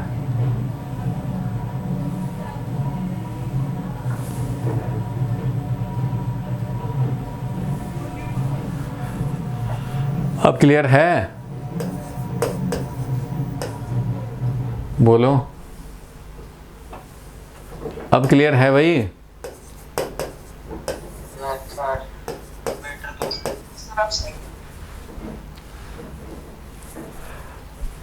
फिर से मैं थोड़ा सा रिकैप कर दूं, डिस्टर्बेंस आया तो। मैंने बोला कि भाई फोर्स तो इक्वल एंड अपोजिट है ही, फोर्स है तो अपोजिट तो कम से कम है ही, क्योंकि ये वाला रिपेल करेगा राइट वर्ड, ये वाला रिपेल करेगा लेफ्ट वर्ड, इसलिए अपोजिट डायरेक्शन तो है ही, वो तो कन्फर्म हो गया था। बट हमें अब ऐसा पॉइंट, ऐसा एक्स का वैल्यू चाहिए जिसके लिए फोर्स के वैल्यू भी सेम हो जाए। तो इस फोर्स का वैल्यू और इस फोर्स का वैल्यू सेम हो जाए, तो एफ क्यू का value should be equal to 4Q वाले फोर्स का वैल्यू। ये हमें करने की ज़रूरत थी। तो हमने लिखा भाई इसका जो फोर्स लगेगा वो 1/4πε0 Q0 अपॉन x² लगेगा, और इसका फोर्स यहाँ ये रिपल्सिव जो इधर लेफ्ट वर्ड लगा रहा है वो कितने वैल्यू का लगा रहा है, तो 1/4πε0 और 4Q × Q0 upon d - x का होल स्क्वायर, d - x का होल स्क्वायर, ऐसा। तो इसमें देखो 1/4πε0 कैंसिल हो गया, Q0 भी कैंसिल हो गया, ये 4 बच गया बस। तो ये 4/d - x का होल स्क्वायर, यहाँ पे 1/x² क्रॉस मल्टीप्लिकेशन कर दिए, ये मिल गया। और इससे हमें मिल गया भाई d - x = 2x और 3x = d मिला, क्योंकि ये x उधर जाएगा भाई, 3x = d और x का वैल्यू d/3 मिल गया। इसका मतलब ओवरऑल कंक्लूजन क्या हो गया भाई, कि हमें जो x का वैल्यू चाहिए था वो d/3 मिल गया, यही x का वैल्यू है। इतने वैल्यू पे हमें मिल जाएगा एक इक्विलिब्रियम पॉइंट, जहां पे कोई चार्ज रखेंगे तो उस पे फोर्स ये जितना रिपेल करेगा उतना ही ये भी रिपेल करेगा, और इक्वल एंड अपोजिट होने के चलते ये कैंसिल होकर के इक्विलिब्रियम पॉइंट बना देगा। अब जिनको डाउट हो वो अनम्यूट करके बोलें क्या डाउट है।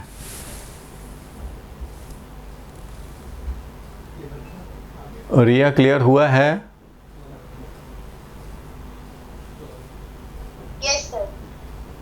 कोई डाउट तुम्हारा नहीं है इसमें? नोट कर लेंगे, अगर जिनको डाउट नहीं है वो नोट करें। और किसको और नहीं समझ में आया है भाई, वो अनम्यूट करके पूछ लें। जिसको भी कहीं डाउट है वो अनम्यूट करके पूछे।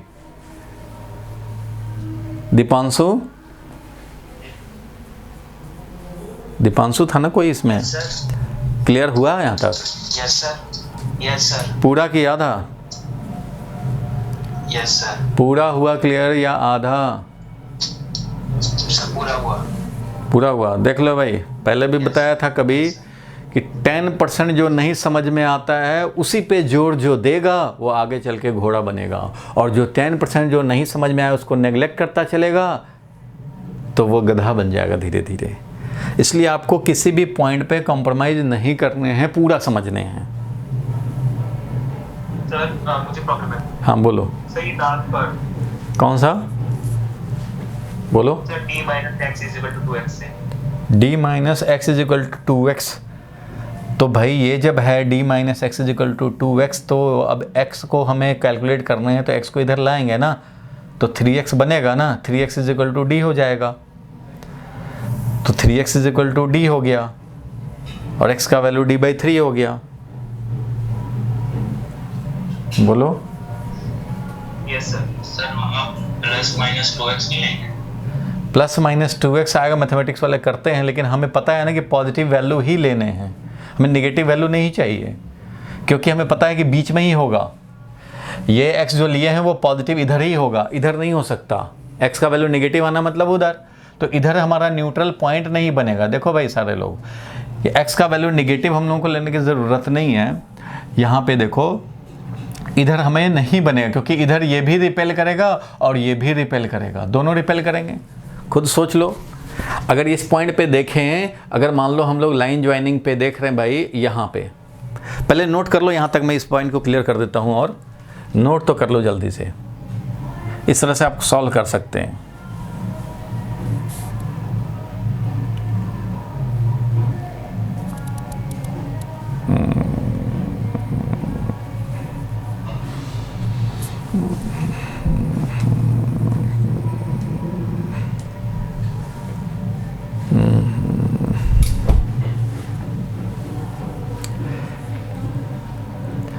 चलो लिख लिए यहाँ तक। सारे लोग लिख लिए? Yes sir. Yes. ठीक है, लिख लिए। तो देखो एक पॉइंट जिसका डाउट आया था अभी, उसको मैं क्लियर कर दूं, और आप लोगों का भी ये डाउट बन सकता है थोड़ा सोचेंगे तो। अब इधर मैं हटा रहा हूं, देखो क्या डाउट है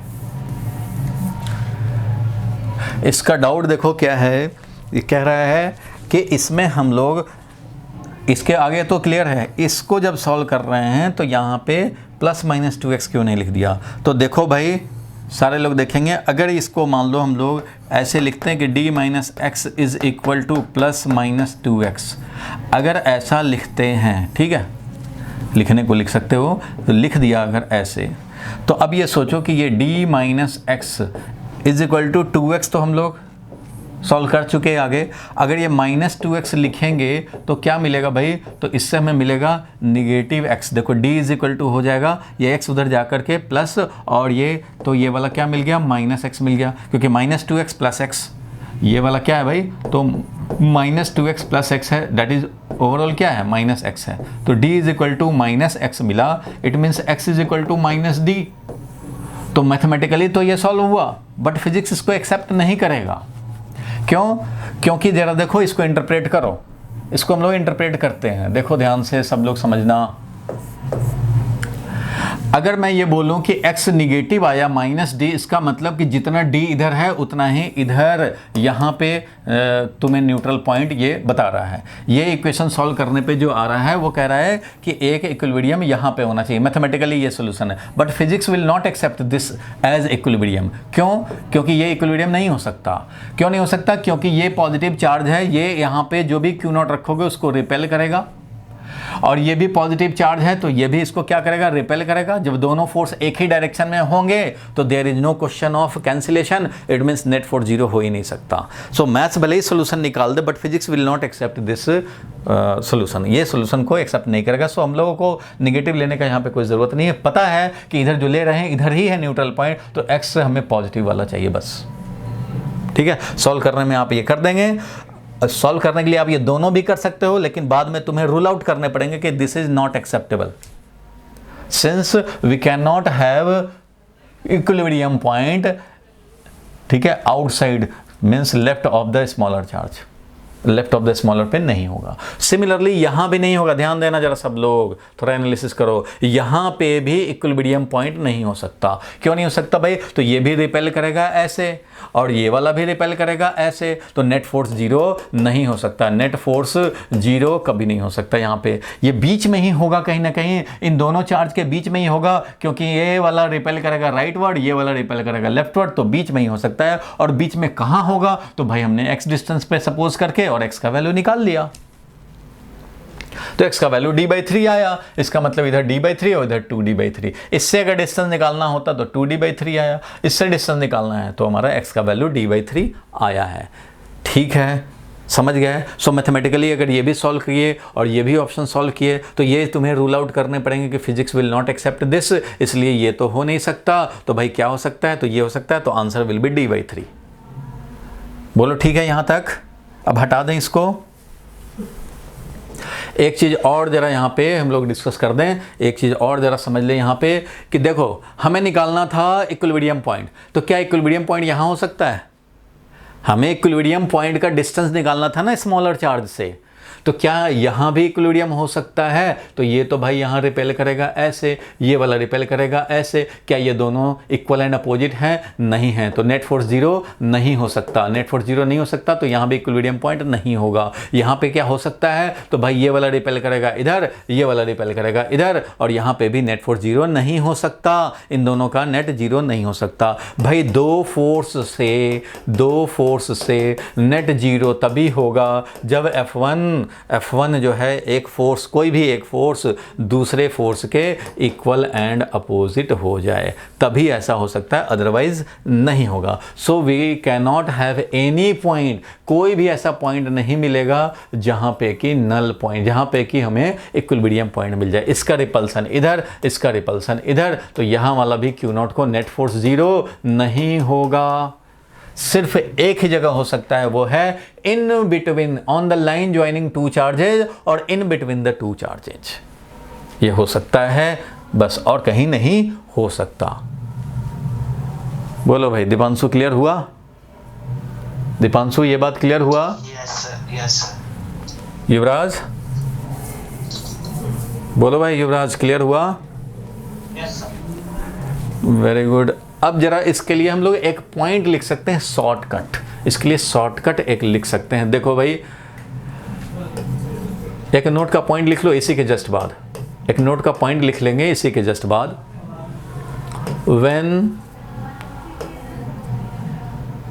when two charges लगता है दिख नहीं रहा, बोलोगे भी नहीं। नोट का पॉइंट लिखेंगे, when two charges are of same sign, then the equilibrium point को हम लोग नल पॉइंट भी बोलते हैं। then the equilibrium point और नल पॉइंट, इक्विलिब्रियम और नल पॉइंट, और इसको एक और भी पॉइंट बोलते हैं, न्यूट्रल पॉइंट भी बोलते हैं। और न्यूट्रल पॉइंट, ये सब जो भी है, इक्विलिब्रियम पॉइंट, नल पॉइंट और neutral point will B in between the two charges, on the line joining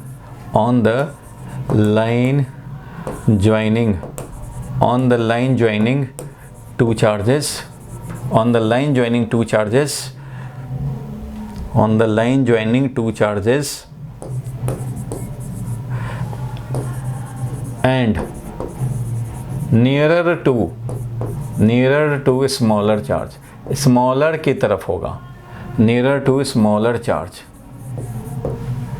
ये एक शॉर्टकट में हम लोग रेडीमेड याद रखते हैं कि जब भी ऐसा होगा कि दो हमारे सेम साइन के चार्ज, पॉजिटिव पॉजिटिव हो जाए या निगेटिव निगेटिव हो जाए, तो इन बिटवीन ही होना है। और वो किधर होना है भाई? तो नियर द स्मॉलर वन से पास। देख रहे हो, यहाँ से d/3 ही डिस्टेंस है, यहाँ से हमारा ज़्यादा डिस्टेंस है, इसलिए स्मॉलर के पास होगा।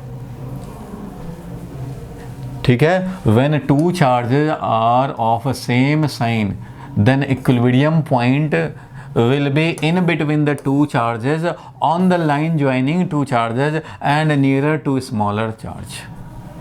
बोलो, क्लियर है?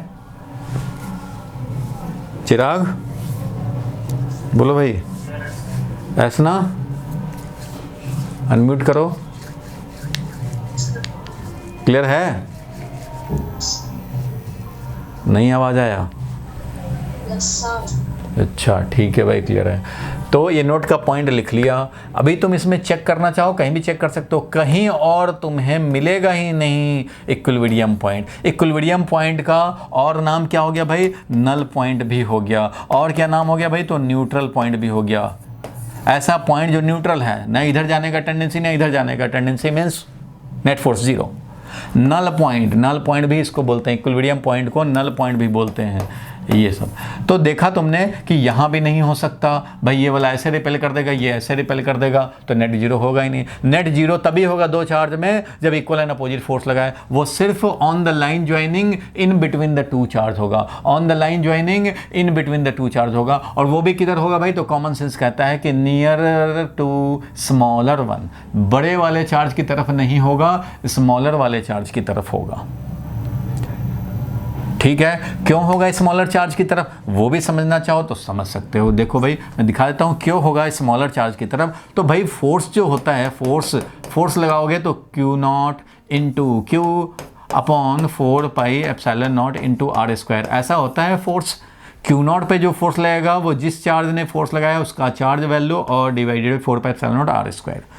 अब तुम सोचो कि ये जब सेम वैल्यू का हो जाए, इसके लिए निकालें तो फोर्स, इसके लिए निकालें तो फोर्स, दोनों सेम वैल्यू के होने चाहिए। दोनों क्या होने चाहिए भाई, तो सेम वैल्यू के होने चाहिए। तो चलो इसको तो रखा ही है तो ये तो रहेगा ही। अब ये वाला जब चार्ज रखेंगे तो स्मॉल क्यू, ये वाला चार्ज रखेंगे तो 4Q रखेंगे। तो जब ये रखोगे भाई 4Q बड़ा चार्ज, तो बड़ा सेपरेशन भी होना चाहिए, तब ना ये वैल्यू सेम रह जाएगा। मान लो ये वाला तुमने रखा 4 टाइम्स रखा, ये वाला रखता तो Q रखता है स्मॉल Q, ये वाला रखे हो तो 4 टाइम्स स्मॉल Q रखे हो।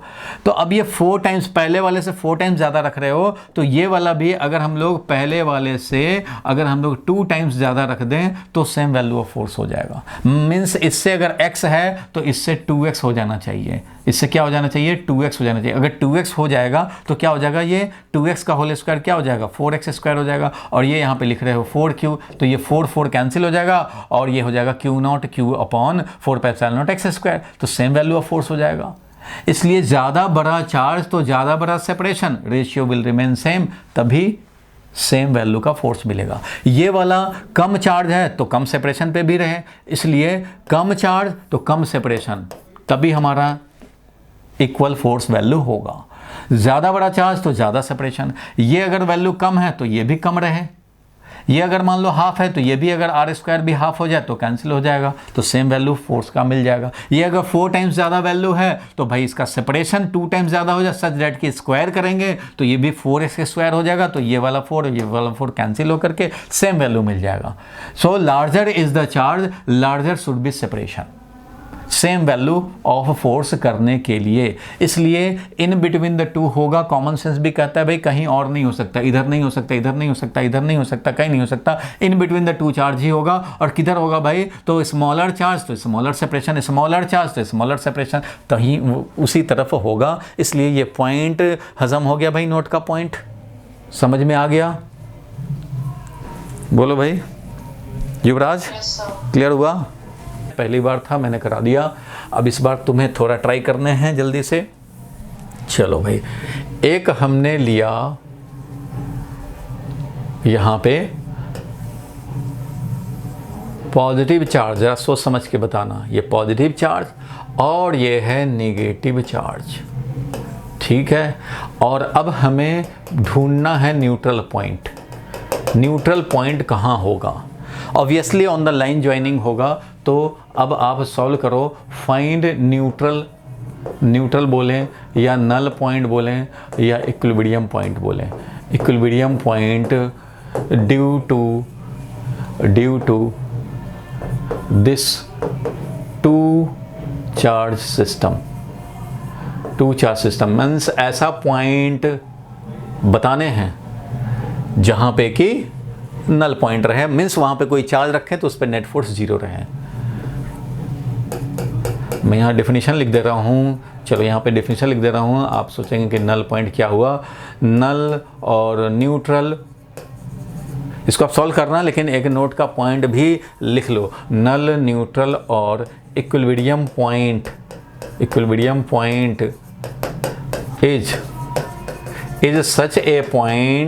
is such a point where any charge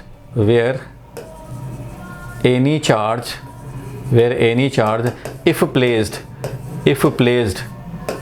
experience zero net force.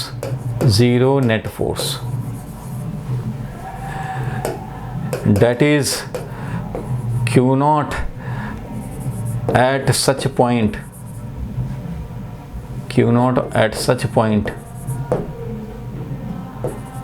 will have net force equal to 0।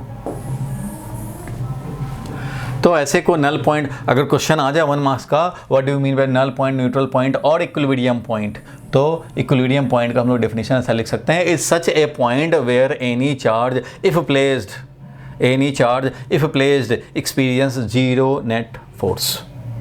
ठीक है, ऐसा ही हमें पॉइंट ढूंढने हैं और उसका सेपरेशन निकाल दो, स्मॉलर वाले से निकाल दो या लार्जर वाले से निकाल दो, कुछ भी पूछा जा सकता है। फिलहाल स्मॉलर वाले से निकालो, ठीक है। मीन्स यहाँ पे फाइंड करने हैं तुम्हें, फाइंड डिस्टेंस, इस क्वेश्चन में है find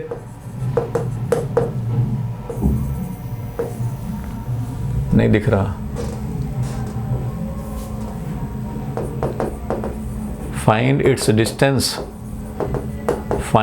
distance from smaller charge. Smaller charge से मान लो निकालना है। ठीक है, चलो जल्दी से कर दो काम भाई, लेके प्रभु का नाम कर दो काम। ये मैं डिलीट कर रहा हूं।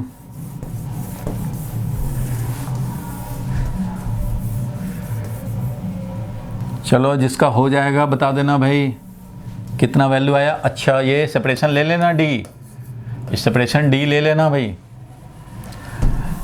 और आंसर भी डी के टर्म में ही आएगा।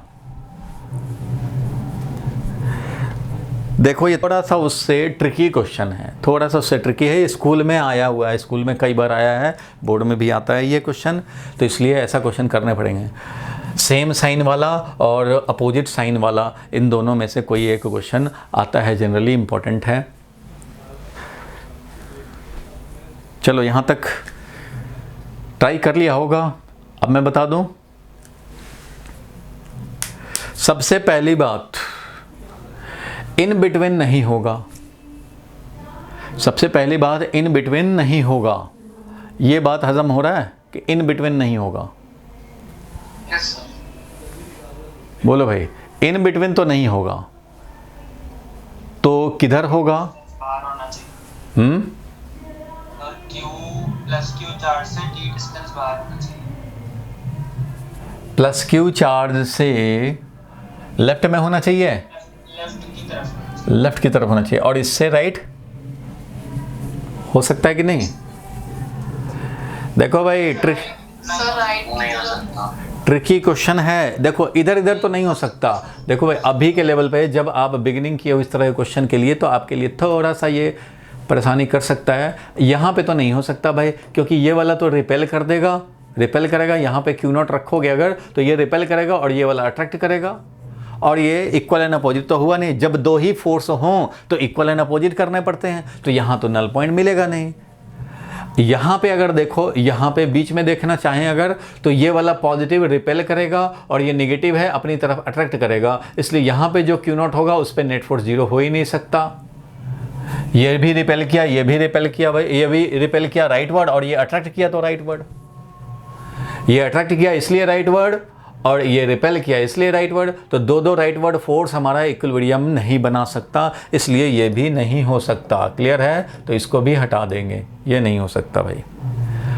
तो अब देखें, चलो इधर उधर नहीं हो सकते, इधर भी नहीं हो सकते भाई। ये रिपेल कर देगा, ये अट्रैक्ट कर लेगा, नेट फोर्स जीरो नहीं होगा। इक्वल एंड अपोजिट चाहिए, तो पॉसिबिलिटी देखो इन बिटवीन में नहीं हुआ क्योंकि सेम डायरेक्शन है। यहाँ पे बात कर लें अब, इस क्वेश्चन में एनालिसिस करना ज़्यादा ज़रूरी है। एक बार कॉमन सेंस अप्लाई करके ये कंक्लूजन मिल जाए कि इधर होना है, तो उसके बाद एक्स डिस्टेंस सपोज करके और एक्स का वैल्यू निकाल लेंगे। अभी के लिए देखो यहाँ पे अगर सोचें तो ये 4q चार्ज है, ध्यान देना बहुत इंपॉर्टेंट। 4q चार्ज है, ये इसको निगेटिव है तो ये अट्रैक्ट करेगा, और फोर्स ड्यू टू -4q हमें इस डायरेक्शन में मिलेगा। लेकिन ये q वाला क्या करेगा? इस q नॉट को रिपेल करेगा। पॉजिटिव है, इस पॉजिटिव को रिपेल करेगा, तो ये वाला इसको रिपेल करेगा और ये राइट वर्ड फोर्स लगाएगा भाई। ये राइट वर्ड फोर्स लगाएगा, फोर्स ड्यू टू ये q, तो ये राइट वर्ड फोर्स लगाएगा, ये लेफ्ट वर्ड फोर्स लगाएगा। ये वाला लेफ्ट वर्ड अट्रैक्ट किया तो लेफ्ट वर्ड लगाया, ये रिपेल किया तो राइट वर्ड लगाया। इक्वल, ये हमारा अपोजिट में तो हो गया भाई, अपोजिट में तो हो गया, उसमें तो कोई डाउट नहीं है। ठीक है भाई रोशन, यहाँ तक तो क्लियर है। लेकिन क्या यहाँ पे ये नल पॉइंट मिल सकता है रोशन? रोशन अनम्यूट करके बोलो, माइक ऑन करो।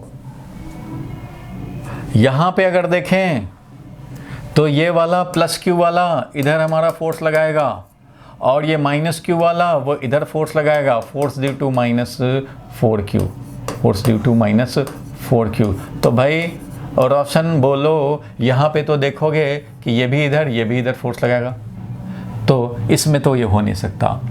चलो भाई अब बता दो रोशन, अनम्यूट करके बता भाई, कहाँ कहाँ पॉसिबिलिटीज़ हैं न्यूट्रल पॉइंट मिलने का? बोलो भाई। रोशन को सुनाई नहीं दे रहा है, माइक समझ में नहीं आया। अच्छा, अब इतना देर में बोला किधर होगा भाई? यहाँ पे हो सकता है नंबर 1, या यहाँ पे हो सकता है नंबर 2, या यहाँ पे हो सकता है नंबर 3। किस तरफ, किस रीजन में हो सकता है न्यूट्रल पॉइंट?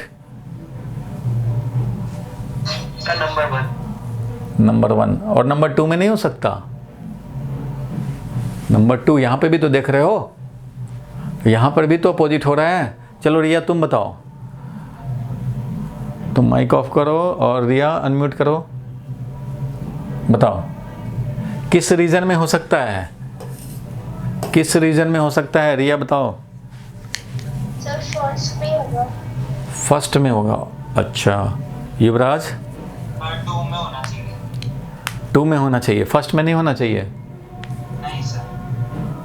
अच्छा बहुत बढ़िया। फर्स्ट के अंदर होएगा तो अट्रैक्शन ज़्यादा लगेगी रिपल्शन से। बिल्कुल ठीक कह रहे हो, ठीक लाइन पे चल रहे हो, थोड़ा और सोच लो। यहाँ पे नहीं हो सकता, यहाँ तो डायरेक्शन ही अपोजिट, यहाँ तो डायरेक्शन ही सेम है, इसलिए यहाँ नहीं हो सकता। यहाँ पे डायरेक्शन तो अपोजिट है but value is not same. यहाँ डायरेक्शन तो अपोजिट है बट वैल्यू सेम नहीं हो सकता। यहाँ पे है डायरेक्शन भी अपोजिट और वैल्यू भी सेम होने का चांस है यहाँ पे, इसलिए यही हो सकता है। देखो यहाँ पे क्यों वैल्यू सेम नहीं हो सकता? यहाँ डायरेक्शन अपोजिट है, direction opposite,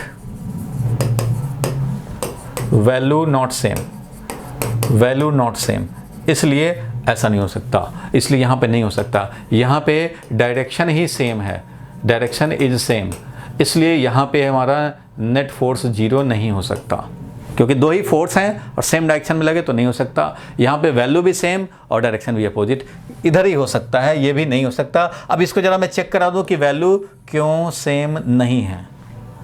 equal and opposite चाहिए था। देखो भाई, मैंने अभी थोड़ी देर पहले डिस्कस किया था कि कोई भी चार्ज जो फोर्स लगाता है वो तो इस हिसाब से फोर्स लगाएगा भाई, वो तो इसके अकॉर्डिंगली फोर्स लगाएगा जो भी सेपरेशन हो।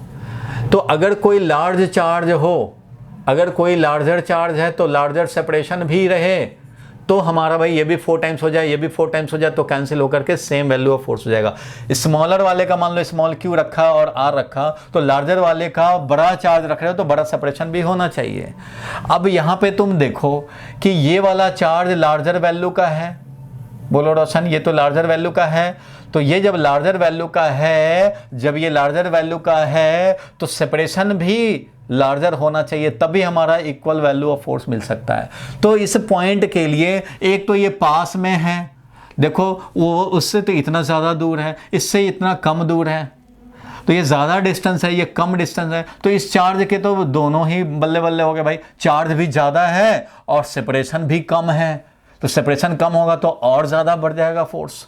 भाई जब ज़्यादा चार्ज है तो सेम वैल्यू ऑफ फोर्स होने के लिए लार्जर चार्ज तो लार्जर सेपरेशन होना चाहिए। लार्जर तो इधर होगा नहीं, उसी का लार्जर है, छोटे वाले चार्ज का लार्जर सेपरेशन। उसके लिए सोचो तो एक तो चार्ज भी बेचारे का छोटा है और इतना डिस्टेंस पे उसका इफेक्ट देख रहे हो, तुम फोर्स देख रहे हो।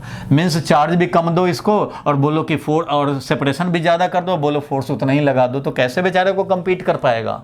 नहीं कर पाएगा। इसका तो चार्ज भी ज़्यादा है और सेपरेशन भी कम दिया, तो चार्ज ज़्यादा होने से फोर्स ज़्यादा लार्ज हो गया और सेपरेशन कम होने से और लार्ज हो जाएगा।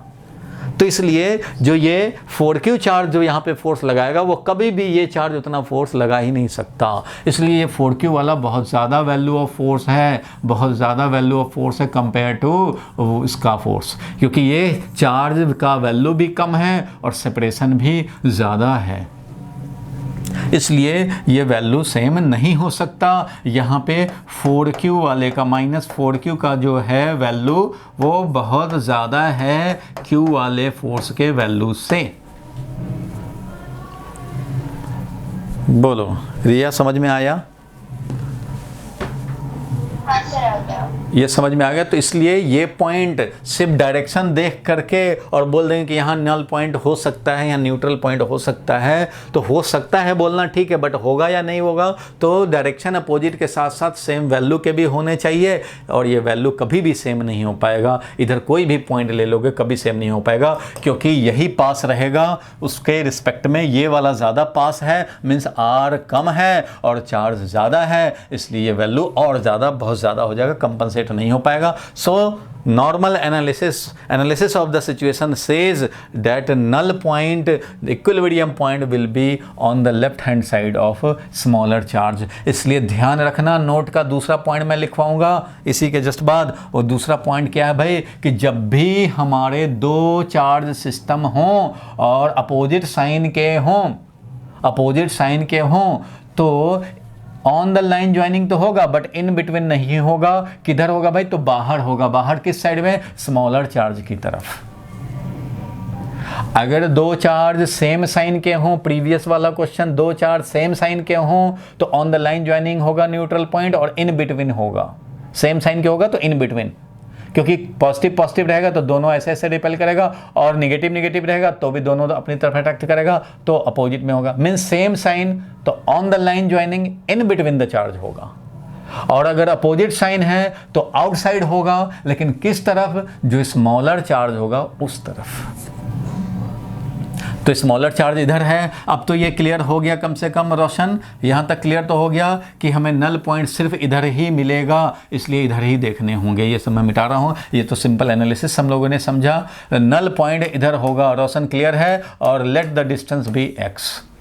स्मॉलर चार्ज से मान लो डिस्टेंस x है, तो इसे x का वैल्यू हमें कैलकुलेट करने हैं। बोलो ठीक है? बोलो क्लियर है यहाँ तक? ऐसा ना ठीक है यहाँ तक? Yes, sir. अब सॉल्व कर दिया जाए रोशन? Yes sir. अब सॉल्व कर दिया जाए। ये तो सिचुएशन क्लियर हो गया कि यहाँ है, अब x का वैल्यू निकालने हैं। ठीक है भाई, x का वैल्यू निकालने हैं। तो इसका रिपल्सन फॉर, ये P पॉइंट बोल लेते हैं, for equilibrium at P we must have force due to Q and force due to -4Q should be equal and opposite होना ही चाहिए, तभी तो नेट फोर्स 0 देगा ये, तभी तो ये नेट फोर्स 0 देगा हमें। तो ये इक्वल एंड अपोजिट तो होना ही चाहिए। जब दो ही फोर्स है तो इक्वल एंड अपोजिट होना चाहिए। तो भाई अपोजिट तो है ही, वो तो एनालिसिस बता रहा है कि ये वाला रिपेल करेगा और ये वाला अट्रैक्ट करेगा, तो इसलिए अपोजिट तो ऑब्वियस है। Opposite is confirmed in the analysis, opposite is confirmed from analysis. ये तो सिंपल एनालिसिस कह रहा है भाई कि अपोजिट तो होने ही होने हैं, बट अब वैल्यू का हमें देखने हैं। तो for equilibrium at P, equilibrium at P होने के लिए फोर्स का वैल्यू, किसके फोर्स का वैल्यू? Q फोर्स का value should be equal to -4Q वाले फोर्स का वैल्यू होना चाहिए। बोलो ठीक है? सेम लॉजिक उसी तरह से जैसे अभी प्रीवियस क्वेश्चन किया था वैसे ही। बोलो क्लियर है यहाँ तक? आगे बढ़े हम लोग। चलो, तो ये वाला फोर्स का वैल्यू बोलो कितना होगा? इस वाले फोर्स का वैल्यू, तो ये Q वाला इस पे कितना फोर्स लगाएगा? तो Q से सेपरेशन तो इसका x है भाई, तो x सेपरेशन है, तो क्या बोलेंगे फोर्स को? फोर्स का वैल्यू लिखेंगे। यहाँ पे हमने Q0 सपोज कर लिया। क्या सपोज कर लिया भाई? Q0। ये तो हमें देखने हैं, Q0 हमने सपोज कर लिया। ठीक है भाई, तो इस Q0 के अकॉर्डिंगली ये जो फोर्स लगाएगा वो हो जाएगा 1/4 पाई एप्सिलॉन नॉट, और हो गया Q0 अपॉन, ये सेपरेशन कितना है भाई? तो x है तो x² लिखेंगे। इधर वाले का अब देखेंगे, तो इधर वाले का सेपरेशन हो जाएगा कितना भाई? तो d तो ये था, d इतना डिस्टेंस था, और ये x इधर है, तो ये पूरा सेपरेशन क्या हो गया भाई? तो d + x हो गया। पूरा सेपरेशन क्या हो गया? d + x। इधर d है और इधर x है, तो d + x हो गया। तो इसका जो फोर्स वैल्यू होगा, ये जो इस पर अट्रैक्टिव फोर्स लगाएगा वो वैल्यू में हो जाएगा 1/4 पाई एप्सिलॉन नॉट, और 4Q वैल्यू, सिर्फ वैल्यू लिखने हैं हमें, into Q0 upon d + x whole square. बोलो ठीक है यहाँ तक? d + x का होल स्क्वायर यहाँ यूज करेंगे, सेपरेशन हमारा d + x है। बिल्कुल ठीक है भाई, यहाँ तक क्लियर है। अब हम लोग इसको सॉल्व करेंगे। तो सॉल्व करेंगे तो कुछ कैंसिल भी होंगे, उसको कैंसिल करा दिया जाए भाई। तो कैंसिल होने वाला है 1/4 पाई एप्सिलॉन नॉट, और Q0 भी कैंसिल होगा, Q0 भी कैंसिल होगा। 4 रह गया यहाँ पे, ये x² क्रॉस मल्टीप्लीकेशन कर दें तो क्या मिल जाएगा भाई? तो 4x² इज इक्वल टू क्या लिखेंगे? तो d + x का होल स्क्वायर लिखेंगे। इस तरह से हम लोग सॉल्व करेंगे। d + x is equal to 2x ऐसा लिखेंगे हम लोग, और यहाँ से हमें मिल जाएगा x का कितना वैल्यू मिल जाएगा? तो x is equal to d। x is equal to, देखो यहाँ पे प्लस x है, उधर जाएगा तो d is equal to x, मतलब x is equal to d मिला, x is equal to d मिला। बिल्कुल ठीक बात है भाई, और ये आंसर हो जाएगा, यानी कि ये से d डिस्टेंस पे ये नल पॉइंट हमें मिल जाएगा, d डिस्टेंस पे हमें नल पॉइंट मिल जाएगा। बिल्कुल क्लियर है ये बात, इसमें कोई परेशानी वाली बात नहीं है। हमें जब ये पता लग चुका है तो हमें अब पॉजिटिव वैल्यू ऑफ x चाहिए, हमें वैल्यू निकाल लिया कि x का वैल्यू d है। इसको नोट कर लेंगे और जिसको डाउट होगा वो पूछ लेगा माइक अपना अनम्यूट करके। इसको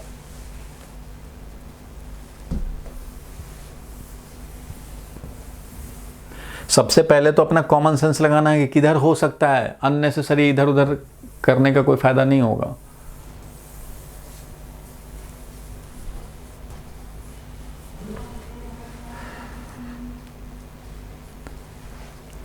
तो अब हम लोग एक नोट का पॉइंट भी फिर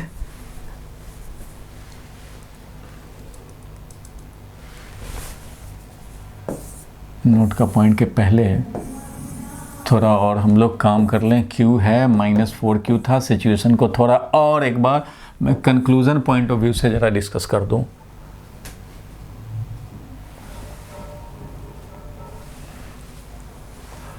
चलो भाई लिख लिए यहाँ तक, तो अब हटा दूं।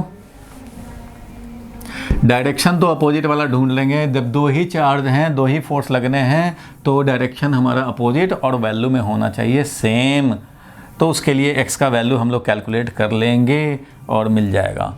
बताओ d का वैल्यू, जो फाइनली x का वैल्यू आया हमें d आया, x का जो वैल्यू आया फाइनली वो d आया।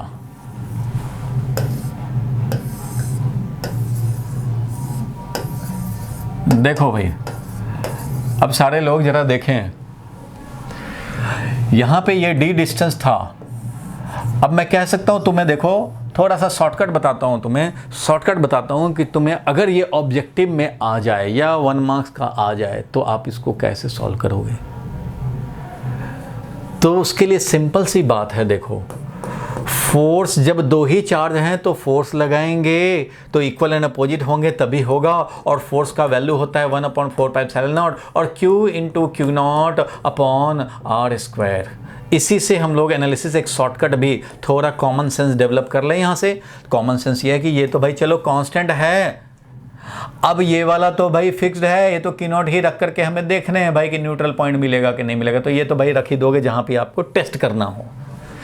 अब ये है एक चार्ज, चाहे ये वो चार्ज ले लो चाहे ये चार्ज लो, किसी एक चार्ज का फोर्स जब देखेंगे Q0 पे तो वो ज़्यादा बड़ा चार्ज हो तो ज़्यादा बड़ा सेपरेशन भी हो, लार्जर चार्ज लार्जर सेपरेशन, तो फोर्स रेशियो कैंसिल होगा और सेम रह जाएगा। अगर हमने इसको 4Q कर दिया, 4Q कर दिया और ये r' को हमने 2r कर दिया, तो जब 2r का स्क्वायर होगा तो इधर 4r² हो जाएगा और ये 4Q हो जाएगा, तो 4 कैंसिल हो जाएगा और Q/r² ही आ जाएगा। जिस तरह से इसका Q/r², पहले वाला का मान लो Q और R था, तो दूसरा लार्जर चार्ज अगर है तो उसका लार्जर सेपरेशन हो जाए तो हमारा सेम वैल्यू ऑफ फोर्स रह सकते हैं। इतना पॉइंट क्लियर है ना सबको? रोशन बताओ। सेम वैल्यू ऑफ फोर्स होने के लिए, रोशन बताएगा, सेम वैल्यू ऑफ फोर्स होने के लिए क्या ज़रूरी है भाई? तो लार्जर चार्ज से लार्जर सेपरेशन ज़रूरी है, स्मॉलर चार्ज से स्मॉलर सेपरेशन ज़रूरी है, तभी हमारा फोर्स वैल्यू सेम रहेगा। रोशन बताएगा, समझे कि नहीं? और रिया तुम समझे कि नहीं यहाँ तक?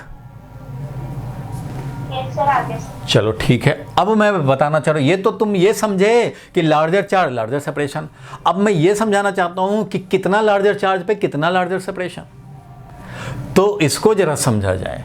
अभी यहाँ देख रहे हो एक से दूसरा 4 टाइम्स ज़्यादा है, जब 4 टाइम्स ज़्यादा है तो सेपरेशन डबल होना चाहिए, क्योंकि यहाँ स्क्वायर है, यहाँ क्या है भाई? स्क्वायर है। इसलिए अगर तुम्हारा चार्ज 4 टाइम्स हो तो सेपरेशन होना चाहिए डबल, सेपरेशन डबल होना, ये नहीं कि सेपरेशन भी 4 टाइम्स कर दोगे तो फिर गड़बड़ हो जाएगा, क्योंकि 4r का स्क्वायर हो जाएगा तो 16 आ जाएगा डिनोमिनेटर में, इधर तो 4 ही रहेगा, तो फिर वो इक्वेट नहीं कर पाएगा। फोर्स इक्वलिटी चाहिए अगर, F1 is equal to F2 चाहिए अगर, तो इसका मतलब ये है कि एक का Q1 चार्ज है, R1 सेपरेशन है, और दूसरे का 4Q1 है, तो इसका मतलब 2R1 सेपरेशन होना चाहिए। 2R1, अगर Q1 है इधर 4Q1 कर दिया तो R1 है तो 2R1 ही चाहिए। यहाँ तक क्लियर हुआ रोशन? तो बाकी लोगों को भी क्लियर हो गया होगा, किसी को ना क्लियर हुआ हो तो अनम्यूट करके बोल सकता है। इट मीन्स हमें ये देखने हैं कि जो चार्ज का रेशियो मान लो Q1/Q2 है, चार्ज का जो रेशियो है, चार्ज हमारा देख रहे हो 4 टाइम्स हो रहा है, तो सेपरेशन जो है हमारा वो R² 4 टाइम्स होना चाहिए, मीन्स R1² अपॉन R2², ये हमारा Q1/Q2 होना चाहिए। ठीक है, नहीं होना चाहिए भाई, इसको डबल करोगे 2R1 तभी तो ये 4 टाइम्स बनेगा। चलो ये नहीं समझ रहे, चलो अभी ये तो समझ रहे हो कम से कम कि ये 4 टाइम्स है, 4 टाइम्स है ये चार्ज, तो जो भी न्यूट्रल पॉइंट होगा तो इससे जितना सेपरेशन होगा उससे यहाँ इसका सेपरेशन 2 टाइम्स ज़्यादा होना चाहिए। ये तो समझ रहे हो ना भाई? अगर हमारा चार्ज 4 टाइम्स है ज़्यादा तो इसका मतलब सेपरेशन जो होना चाहिए वो डबल होना चाहिए, तभी ना ये 4 टाइम्स ज़्यादा है, यहाँ डबल हो जाएगा तो इक्वल हो जाएगा फोर्स। तो अब मैं बता रहा हूँ, देखो एक तो हम लोगों को पता लगा कि स्मॉलर की तरफ ही होगा, क्योंकि एक पॉजिटिव है एक निगेटिव है, तो स्मॉलर चार्ज की तरफ होगा। इधर हो नहीं सकता क्योंकि ये इतना ज़्यादा अट्रैक्ट करेगा कि ये उतना रिपेल नहीं कर पाएगा, ये छोटा फोर्स लगाएगा, ये वाले का ज़्यादा अट्रैक्शन होगा, तो यहाँ पे कैंसिल हो गया, यहाँ पे नहीं हो सकता, यहाँ नहीं हो सकता, इधर हो सकता है। कितने डिस्टेंस पे होगा वो बिना कैलकुलेशन का, बिना वो क्वेश्चन सॉल्व किए वो एक बार में आंसर दे सकते हैं। कैसे भाई? तो भाई उससे देखो उसका चार्ज 4 टाइम्स ज़्यादा है, तो इसका जितना सेपरेशन होगा उससे डबल सेपरेशन उसका होना चाहिए। इसलिए ये अगर x सेपरेशन पे है ये पॉइंट, तो उससे 2x पे होना चाहिए, क्योंकि इससे x होगा तो ये लिखेंगे Q/x², और ये Q0 अपॉन 4πε0 तो है ही, और इससे जब लिखेंगे तो यहाँ पे 4Q लिखेंगे, तो यहाँ पे 4Q जब लिखोगे तो यहाँ पे हमारा 2x का होल स्क्वायर होना चाहिए भाई। बोलो ये तो ठीक है। यहाँ Q है तो यहाँ 4Q है, तो यहाँ पे x है तो यहाँ पे 2x होना चाहिए। इसलिए हमने देखा कि Q से यहाँ पे 4 टाइम्स ज़्यादा चार्ज है तो सेपरेशन डबल होना चाहिए, तो इससे सेपरेशन x है तो इससे सेपरेशन 2x होना चाहिए। तो इससे सेपरेशन है कितना भाई? तो x + d है, इसका मतलब x + d ही हमारा 2x है, इसलिए x का वैल्यू क्या मिल गया? d मिल गया। इसलिए x का वैल्यू क्या मिल गया? d मिल गया। हमें क्या चाहिए भाई? तो उसका 4 टाइम्स ज़्यादा चार्ज है तो सेपरेशन इसके सेपरेशन से डबल हो। तो अगर x पे हम लोग p पॉइंट समझते हैं, x पे तो यहाँ से x है तो ये पूरा 2x होना चाहिए, ये इसका सेपरेशन पूरा क्या होना चाहिए? 2x होना चाहिए। तो भाई बिल्कुल हो जाएगा, 2x होना चाहिए। तो यहाँ है, देखो यहाँ x सेपरेशन है तो ये पूरा 2x, जिसमें ये d है तो इसका मतलब x ही d है, तो हम लोग सिंपली बोल देंगे कि x का वैल्यू d है। तो आंसर में टिक कर देंगे कि सेपरेशन कितना होगा, तो स्मॉलर चार्ज से d पे और लार्जर चार्ज से 2d पे अगर पूछा जाए तो बता सकते हैं। ये बात समझ में आ गई? बोल भाई क्लियर है? रोशन क्लियर हुआ? रोशन बता भाई। क्लियर है। और युवराज बता दो। क्लियर है। तो हटा दें इसको और नोट का पॉइंट मैं कंक्लूजन पॉइंट लिख देता हूँ। ये तो समझ गए कि अगर डिफरेंट साइन ऑफ चार्ज हुए तो हमें ऑन द लाइन ज्वाइनिंग मिलेगा न्यूट्रल पॉइंट, और इन बिटवीन द चार्ज नहीं मिलेगा, आउटसाइड मिलेगा। आउटसाइड किधर मिलेगा? जो स्मॉलर चार्ज है उस तरफ मिलेगा। कितने डिस्टेंस पे मिलेगा भाई? तो चार्ज का मैग्नीट्यूड देख करके तुम इस x का मैग्नीट्यूड ऐसे निकाल सकते हो, बट अभी CBSE का क्लास है इसलिए हम लोग फोकस करेंगे CBSE वाले अप्रोच पे। एंट्रेंस क्लास में मैं बताऊँगा इसका शॉर्टकट अप्रोच, कुछ और ज़्यादा डिस्कस करेंगे, इस पर कुछ और प्रैक्टिस भी करेंगे, लेकिन आपको बोर्ड में इस तरह से आंसर सीधा x=d आप नहीं बोलेंगे। बोर्ड ओरिएंटेड या स्कूल में जब इस तरह का क्वेश्चन आएगा तो उसमें आप सॉल्व करेंगे जैसे अभी हम लोगों ने किया था, ठीक है ना। सॉल्व करेंगे, आप पहले बताएंगे कि from analysis null point is on the left hand side of small q, इधर दिखा दोगे at p as shown in figure, और ये x लेकर के दिखाओगे। फिर हम लोग यहाँ पे ये लिखोगे लैंग्वेज में, because the two forces are of opposite direction, और इधर ही होगा null point. Analysis shows that null point can not be on the right hand side, और इसके बाद दोनों का वैल्यू इक्वेट करोगे, Q वाले का वैल्यू और जो फोर्स लगाया था -4Q, इसका वैल्यू दोनों को इक्वेट किया और x का वैल्यू सॉल्व करोगे। क्योंकि ये क्वेश्चन आता है CBSE में, स्कूल में 3 मार्क्स का क्वेश्चन आता है, और 3 मार्क्स को आप ऐसे ही चुटकी में ऑब्जेक्टिव करके आंसर कर दोगे तो तुम्हें मिलेगा नहीं मार्क्स चाहिए तो तुम्हें वो कंप्लीट सॉल्यूशन करने पड़ेंगे। ठीक है, यहाँ तक क्लियर है। चलो भाई आगे बढ़ते हैं हम लोग। तो नोट का पॉइंट लिख देते हैं। अब ये टाइम हो गया है इसलिए इसका मैं नोट का पॉइंट, कंक्लूजन पॉइंट लिख देता हूँ। चलो नोट का पॉइंट लिखो। when two charges are of opposite sign,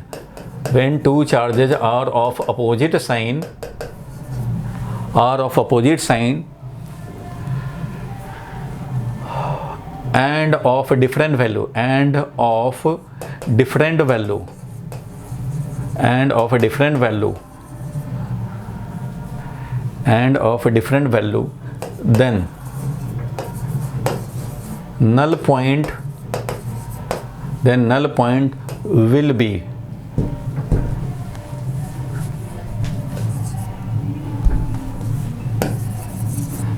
then null point will be on the line joining, conclusion point है, on the line joining two charges, but not in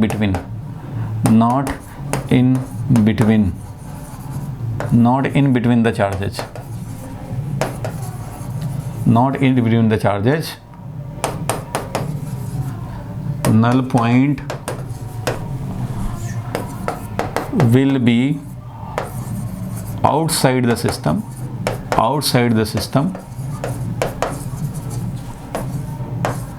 nearer to smaller charge,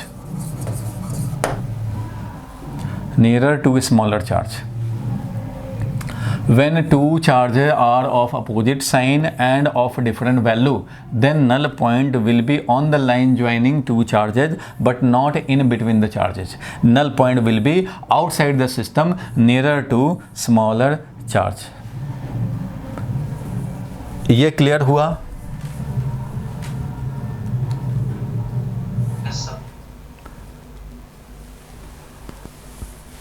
ये clear हुआ? बस 2 minute में छोड़ रहा हूँ। यहाँ तक क्लियर हुआ? एक इसमें क्लू पॉइंट है, ऐसा ना समझ गए यहाँ तक? अनम्यूट करके बोलो जल्दी। Yes, sir. चलो ठीक है, समझ गए। तो अब मैं पूछता हूँ कि यहाँ पे जो मैंने क्लू पॉइंट डाला कि when two charges are of opposite sign तो हैं, when two charges are of opposite sign and of different value, अगर सेम वैल्यू हो जाए तो क्या होगा? डिफरेंट वैल्यू था तो भाई नियर टू स्मॉलर वन। अब दोनों मान लो -4Q और -4Q हो जाए तो उस कंडीशन में क्या होगा भाई? अब कोई स्मॉलर तो है नहीं, तो कैसे बोलेंगे कि स्मॉलर की तरफ? तब कैसे बोलेंगे स्मॉलर की तरफ नल पॉइंट होगा? तो इस कंडीशन में किधर होगा भाई? एक -4Q है और एक +4Q है, मतलब दोनों का वैल्यू सेम है, हो तो ऐसे कंडीशन में किधर होगा बता दो भाई। एक चार्ज है +4Q, दूसरा चार्ज है -4Q। अब सोच करके बताओ, जल्दी से खोपड़ी दौड़ा लो भैया। ऑब्जेक्टिव क्वेश्चन है, समझो, 1 मार्क्स वाला है। तो भाई डिफरेंट वैल्यू होना चाहिए तब नियर टू स्मॉलर वन। अगर इक्वल वैल्यू का होगा for equal valued opposite sign two charge system कहाँ होगा बताओ, कोई पॉइंट होगा सारी जगह इक्विलिब्रियम, कहाँ पे होगा? कोई पॉइंट नहीं होगा सर ऐसा। कोई पॉइंट इक्विलिब्रियम पॉइंट नहीं होगा। सेंटर में पड़ता है। हाँ सर सिस्टम इक्विलिब्रियम में हो जाएगा।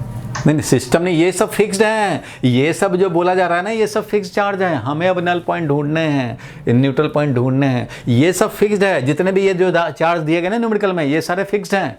हम लोग नल पॉइंट, ये मत सोचना कि ये इक्विलिब्रियम में, ये दोनों में अपना अट्रैक्शन होगा, इलेक्ट्रिकल अट्रैक्शन, लेकिन ये फिक्स्ड है। समझो कि एक रॉड से रॉड के एंड पे लगा हुआ है, अब कितना भी इलेक्ट्रिकली अट्रैक्ट कर लिए ये इसको आने नहीं देगा, तो ये फिक्स्ड है। ये दोनों फिक्स्ड चार्ज हैं, ध्यान देना। और ऐसे में नल पॉइंट ढूंढ रहे हैं, तो जिसने भी आंसर दिया था ये बिल्कुल करेक्ट दिया था कि there will be no null point. अगर इक्वल वैल्यू के हो जाएं, no null point exist, no null point exist in such condition. कहीं भी ढूंढ लो, तुम चाहो चेक करना तो कर सकते हो। यहाँ बीच में कुछ लोगों के मन में आया, बीच में, अरे भाई बीच में है तो ये तो रिपेल करेगा, पॉजिटिव है, ये निगेटिव है, ये अट्रैक्ट करेगा, इसलिए नेट फोर्स जीरो नहीं हो सकता। वैल्यू जरूर फोर्स के सेम हो जाएंगे, यहाँ वैल्यू सेम है दोनों के। यहाँ पे क्यू नॉट रखें बिल्कुल मिड पॉइंट पे, तो वैल्यू तो सेम होंगे बट डायरेक्शन सेम है, तो कैंसिल नहीं होगा। भाई जब नेट फोर्स जीरो होने हैं तो भाई F1 प्लस F2 मिलके जीरो होना चाहिए, means F1 should be equal to minus of F2, ये होना चाहिए, तभी नल पॉइंट मिलेगा। और ऐसा कहीं नहीं मिलेगा तुम्हें। यहाँ पे देखो डायरेक्शन सेम है, यहाँ पे देखोगे भाई तो इसका पॉजिटिव है रिपेल करेगा, इसका निगेटिव है ये अट्रैक्ट करेगा, लेकिन ये बैलेंस नहीं कर पाएगा, सेम वैल्यू का फोर्स नहीं होगा। क्यों? क्योंकि दोनों में चार्ज का वैल्यू सेम है, चार्ज का वैल्यू सेम है और सेपरेशन यहाँ कम है तो इसका मतलब इसका ज़्यादा फोर्स लगेगा।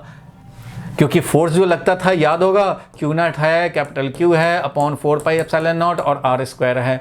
तो भाई जब दोनों का चार्ज ही सेम है 4Q तो सेपरेशन भी सेम रहेगा, तब ना फोर्स सेम होगा वैल्यू में। तो यहाँ पे सेपरेशन तो कम है भाई, यहाँ सेपरेशन ज़्यादा है, तो इसलिए कभी भी काउंटर बैलेंस नहीं कर पाएगा। इसी का ज़्यादा हो जाएगा रिपल्सन, इसका बहुत कम हो जाएगा। यहाँ देखोगे तो इसका अट्रैक्शन बहुत ज़्यादा हो जाएगा, इसका रिपल्सन बहुत कम हो जाएगा, तो यहाँ भी नल पॉइंट नहीं मिल पाएगा। बीच में देखोगे कि दोनों वैल्यू में तो सेम है बट डायरेक्शन सेम है, तो यहाँ भी कैंसिल नहीं हो सकता। इधर तो हो ही नहीं सकता, न इधर कहीं हो सकता, न इधर कहीं हो सकता, न इधर कहीं। लाइन ज्वाइनिंग पे भी न इधर हो सकता, न इधर हो सकता, न बीच में हो सकता। ऐसे कंडीशन में नल पॉइंट एग्जिस्ट करता ही नहीं है। और ऐसा सिस्टम को क्या बोलते हैं भाई? ऐसे सिस्टम को इलेक्ट्रिक डाइपोल है। ये है कि नहीं इलेक्ट्रिक डाइपोल?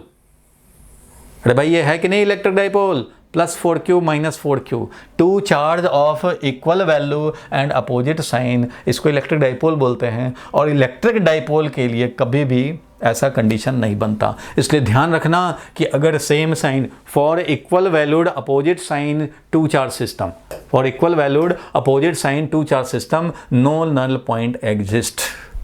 ठीक है, ये पॉइंट नोट कर लो।